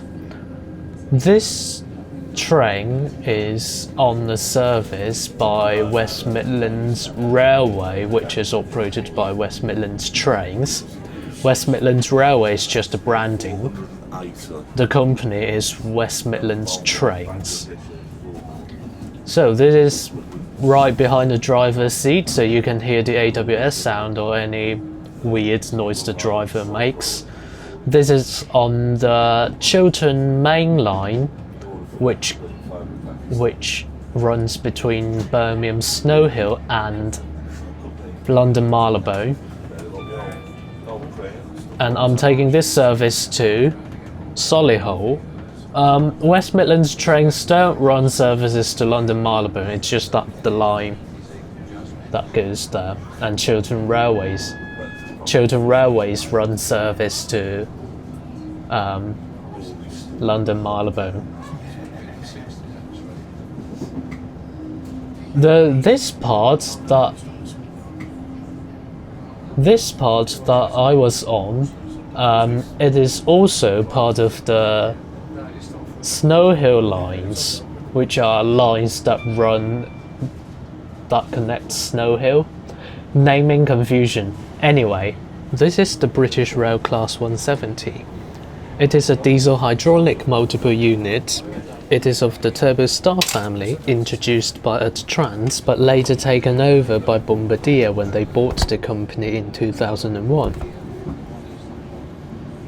The Class 170 has one MTU-6R, which is an inline 6-cylinder diesel engine per car, coupled to a Voith hydraulic transmission, which then sends power to the ZF reversing gear final drive.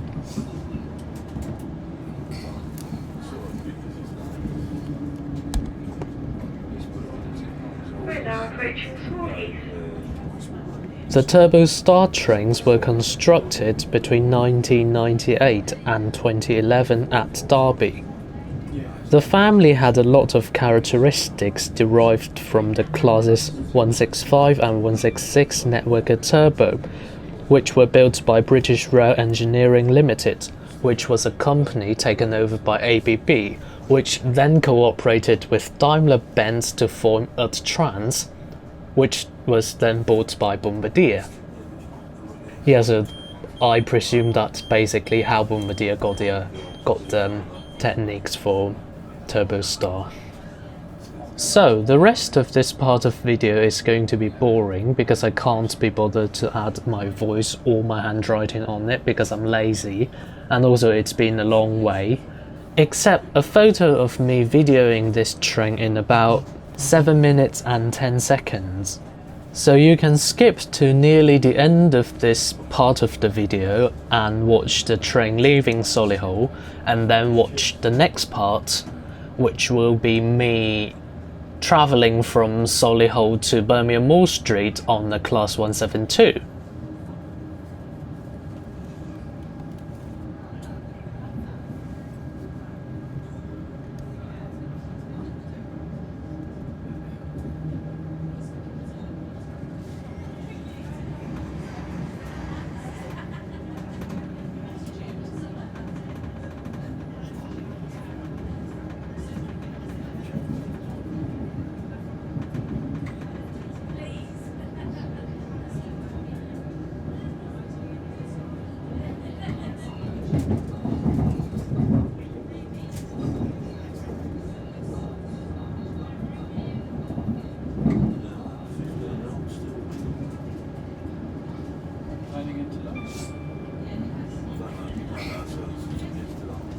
Right, yesterday I lost the first set, was 5-2 there in the second. Much more. She's the next Williams sister.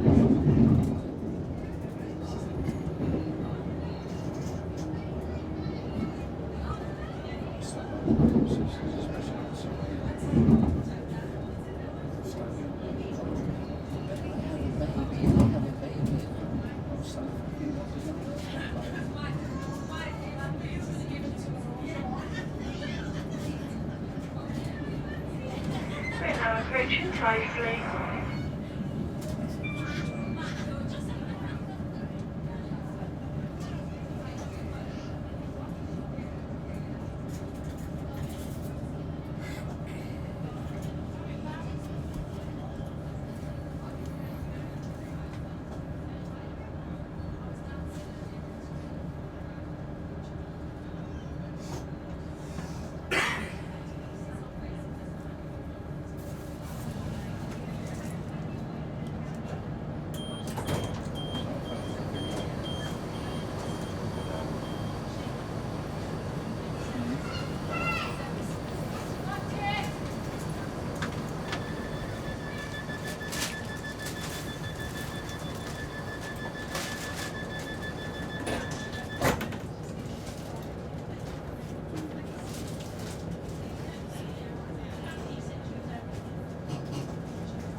Denim shorts that cut off. They're like the cut off shorts that you get, the denim ones. So there's American daddy's moaning that his daughters are too short. Finished? Not yet. Then obviously back down there. Just do a left and I'm back on there. I used to know somebody that lived up there. But I did that's what I did. Aircon seems to be better here where it does. You can't get in your own window. On the right night.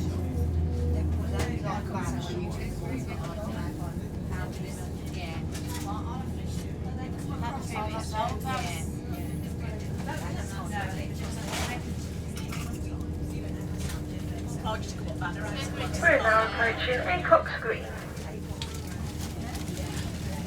And especially if you're indicated against Fields layer, they drive good slower. Or they won't let you.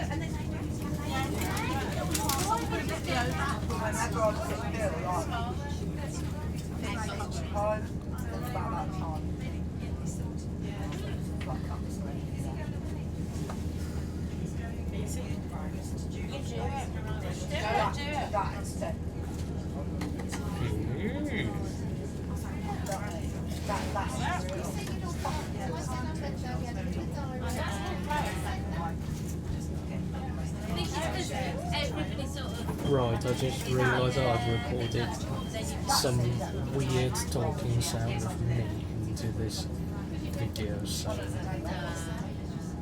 yeah, whoever's watching, I apologise for any sort of useless information that I've put in, even though this video is quite pointless.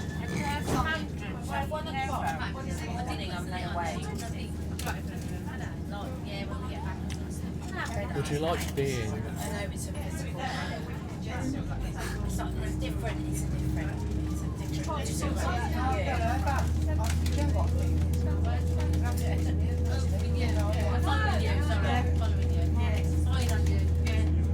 just difficult trying to get stuff up.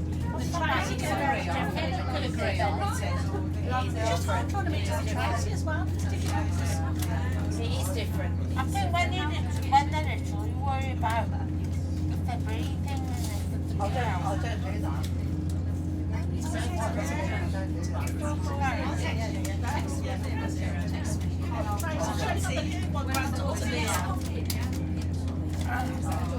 It's hard.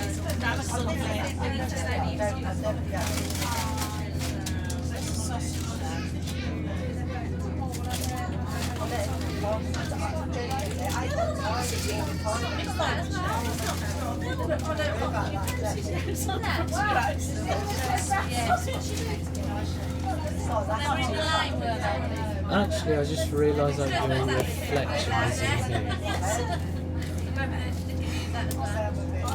I'm so sorry. I can point it away.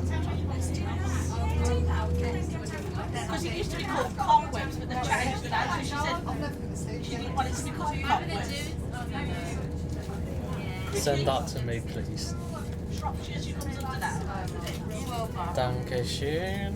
It's called school postbridge cottage now. It used to be called cobwebs. They've changed the name. We're now approaching Alstom. It used to be an old school post. Now it's like in the point where I'll do a bit of a train tour. I'm sorry if that annoys you.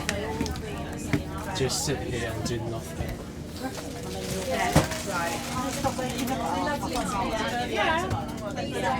Then we'll get to mine and Tel's age, you'll be like, Never wake up at 5:30, like 11. Fucking 5:30, anything happy? Sorry.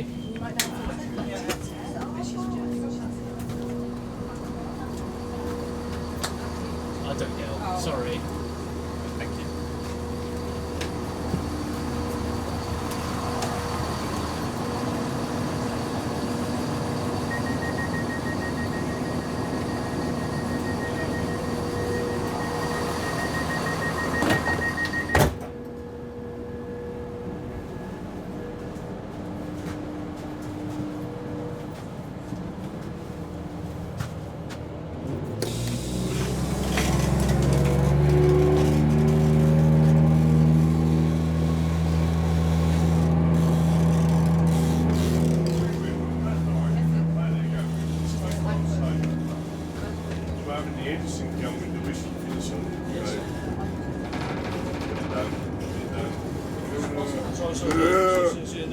Yeah, that's probably not down there.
Not in, sorry. You get my picture? No. Okay, no. Sorry.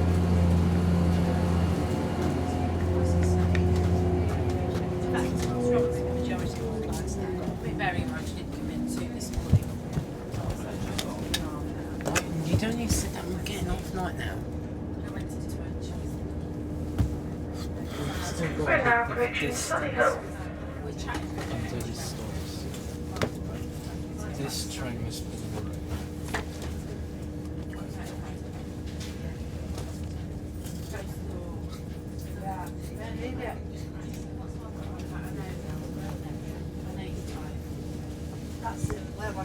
whole thing's a bit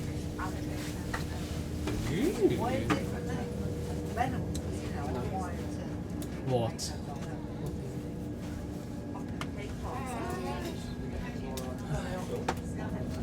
Right answer. No.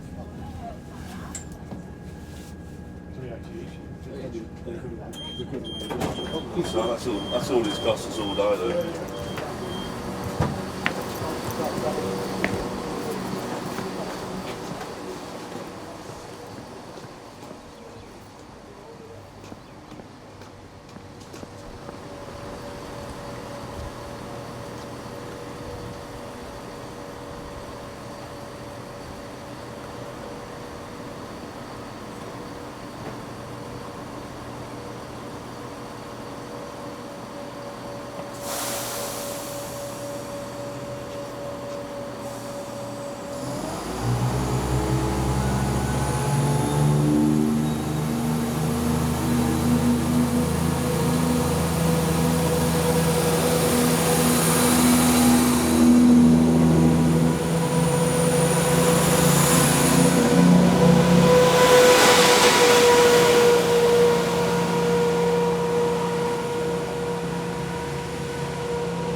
End of Part 8.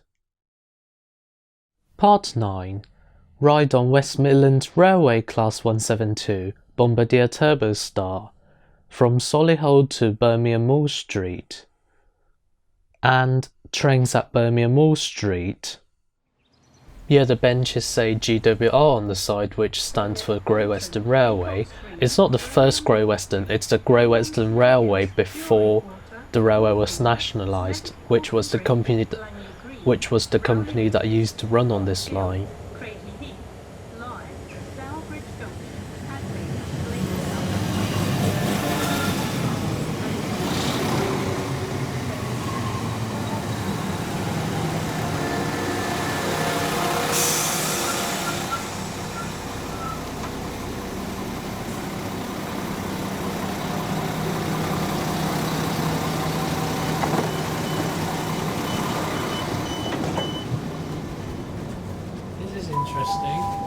Welcome to this service for Worcester Shrub Hill. Welcome to The this next station service. is Alstom. I'll sit here. This is very interesting indeed. So now I'm on a Class 172, previously operated by London Overground, now by West Midlands Trains. And I'm going back to Birmingham Moor Street from Solihull.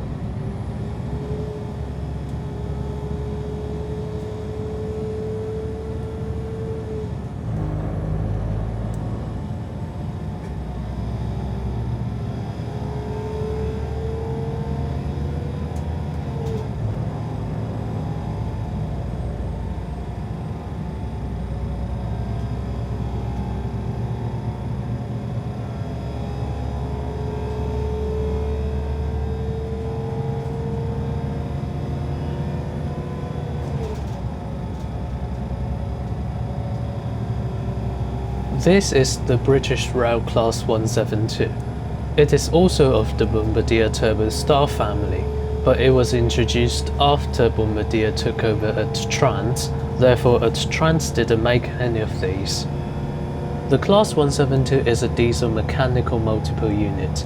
It has an MTU-6H engine for each car, which is an inline 6-cylinder. The transmission is a 6-speed ZF Ecomat mechanical. The final drive is ZF reversing gear.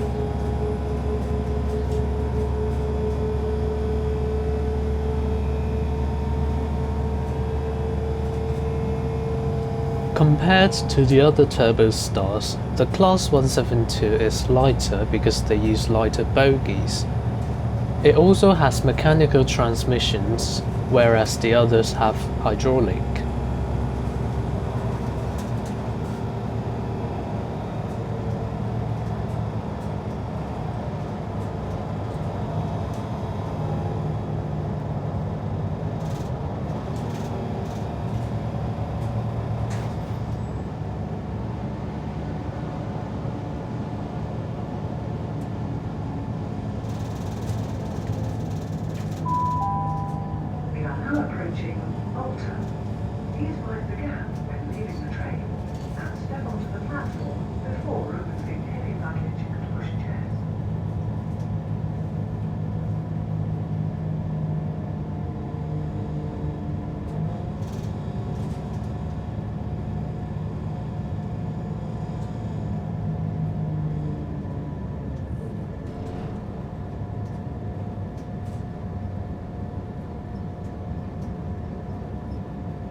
Welcome to this service for Worcester Hill.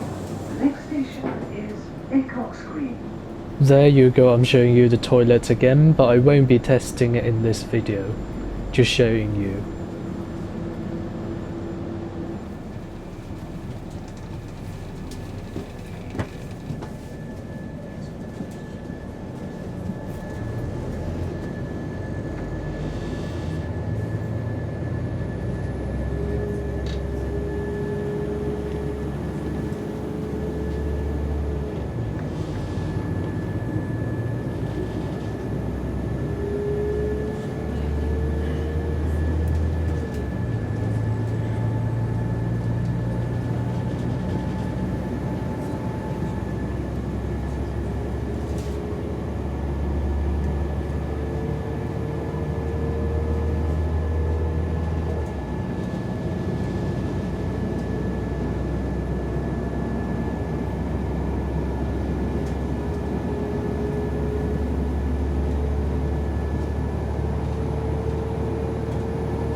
We are now approaching Acox Green. Please mind the gap when leaving the train and step onto the platform before removing heavy luggage and pushchairs.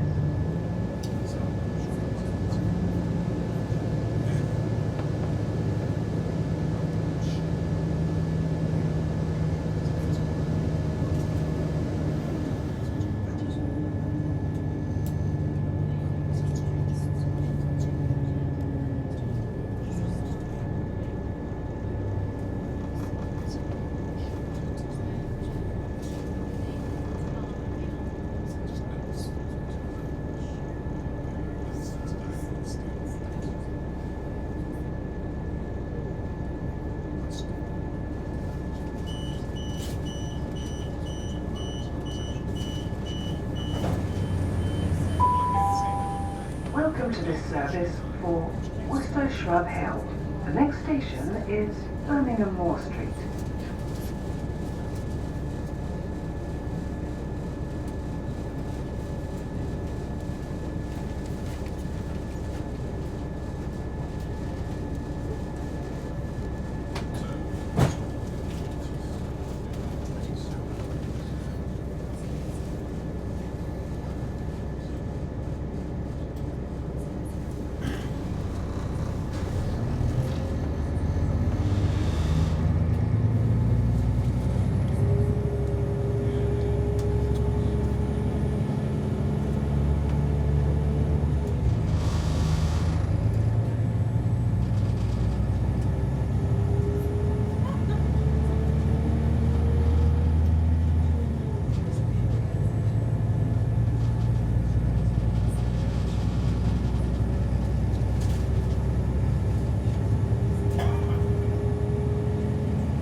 Class 172 has 4 subclasses. Some have gangways at the end and some don't.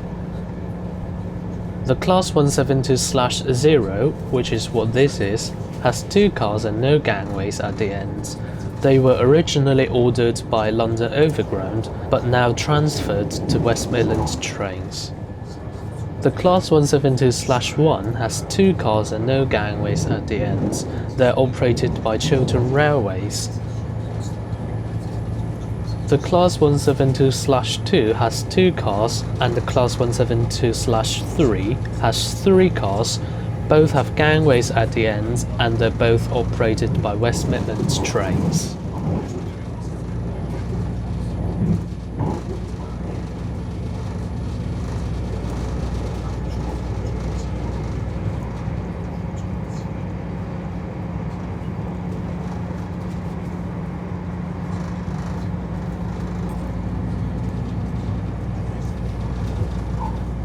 What I find interesting about the Class 172 is that it has mechanical transmissions, which is not a very common type of transmission on trains.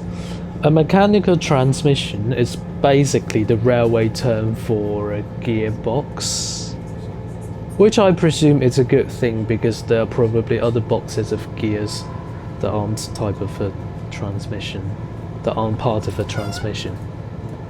This one in particular is the ZF Ecomat.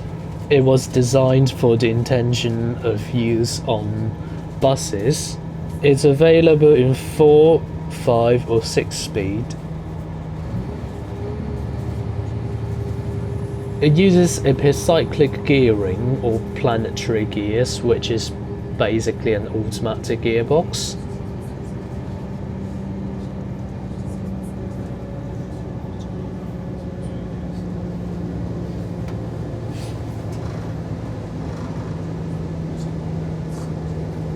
What I like about mechanical transmission is that you can hear the change of engine sound, like this.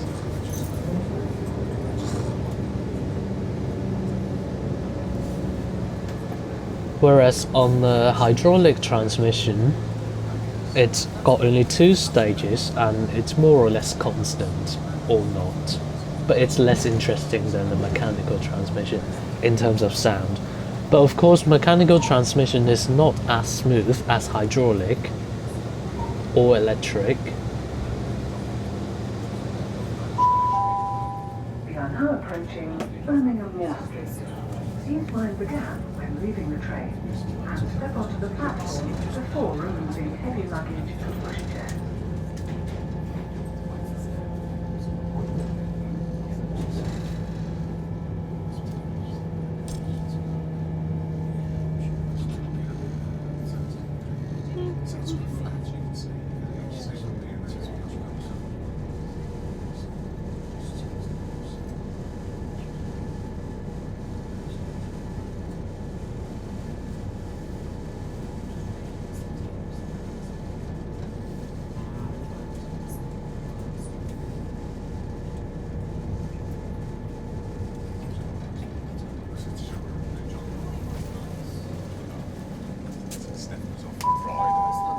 Please remember to collect all your luggage and personal belongings when leaving the train and have your tickets ready for the automatic ticket bag. Now we've just arrived at Birmingham Street, let me get off the train and record it leaving because it's interesting.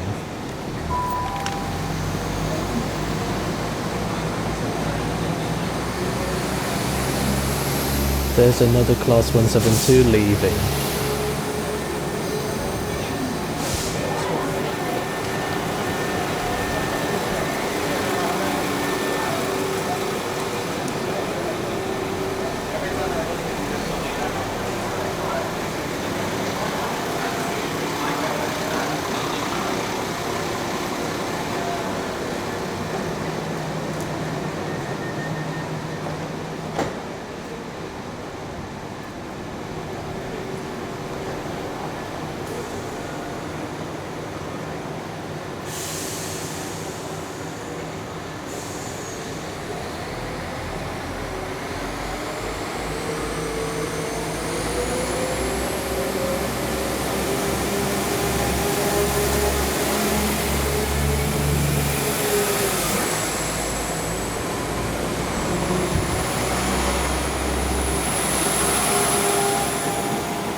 Absolutely love it.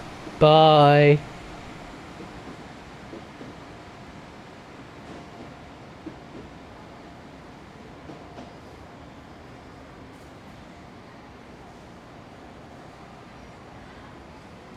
And just before I could change from the stereo microphone I'm using right now to a shotgun microphone in mono, this thing arrived.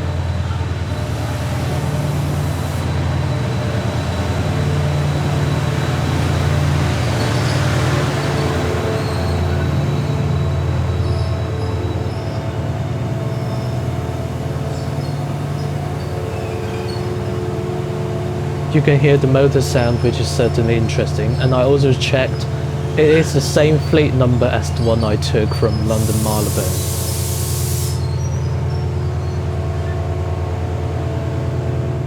And now I'm in shotgun microphone, mono.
More pigeons and birds. Here we have another Class 172.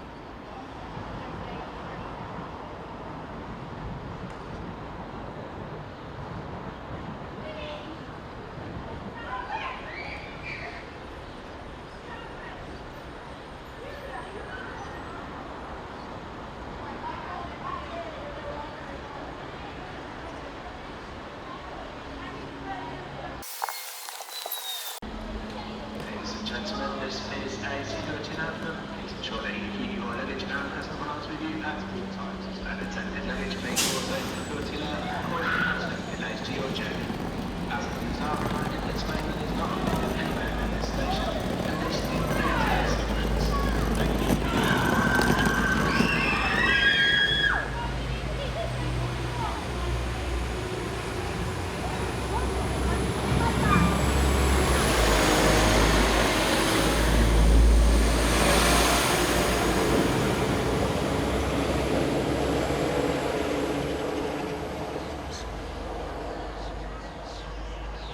And next we have a Class 172 passing. This train does not stop here.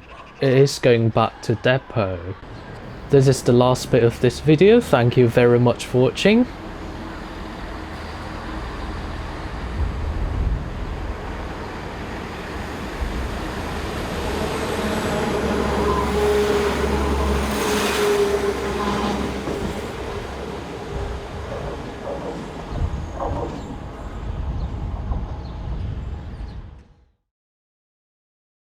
End of part 9. Thank you very much for watching such a long video. If you like this video, please give it a like. Wait, hang on, I never say that in my YouTube videos. Anyway, if you like this video, like the video, and if you dislike the video, dislike the video. I don't usually do such long videos, but if you like it, please tell me, and I will probably do some more in the future. Thank you very much for watching. See you next time. Good night.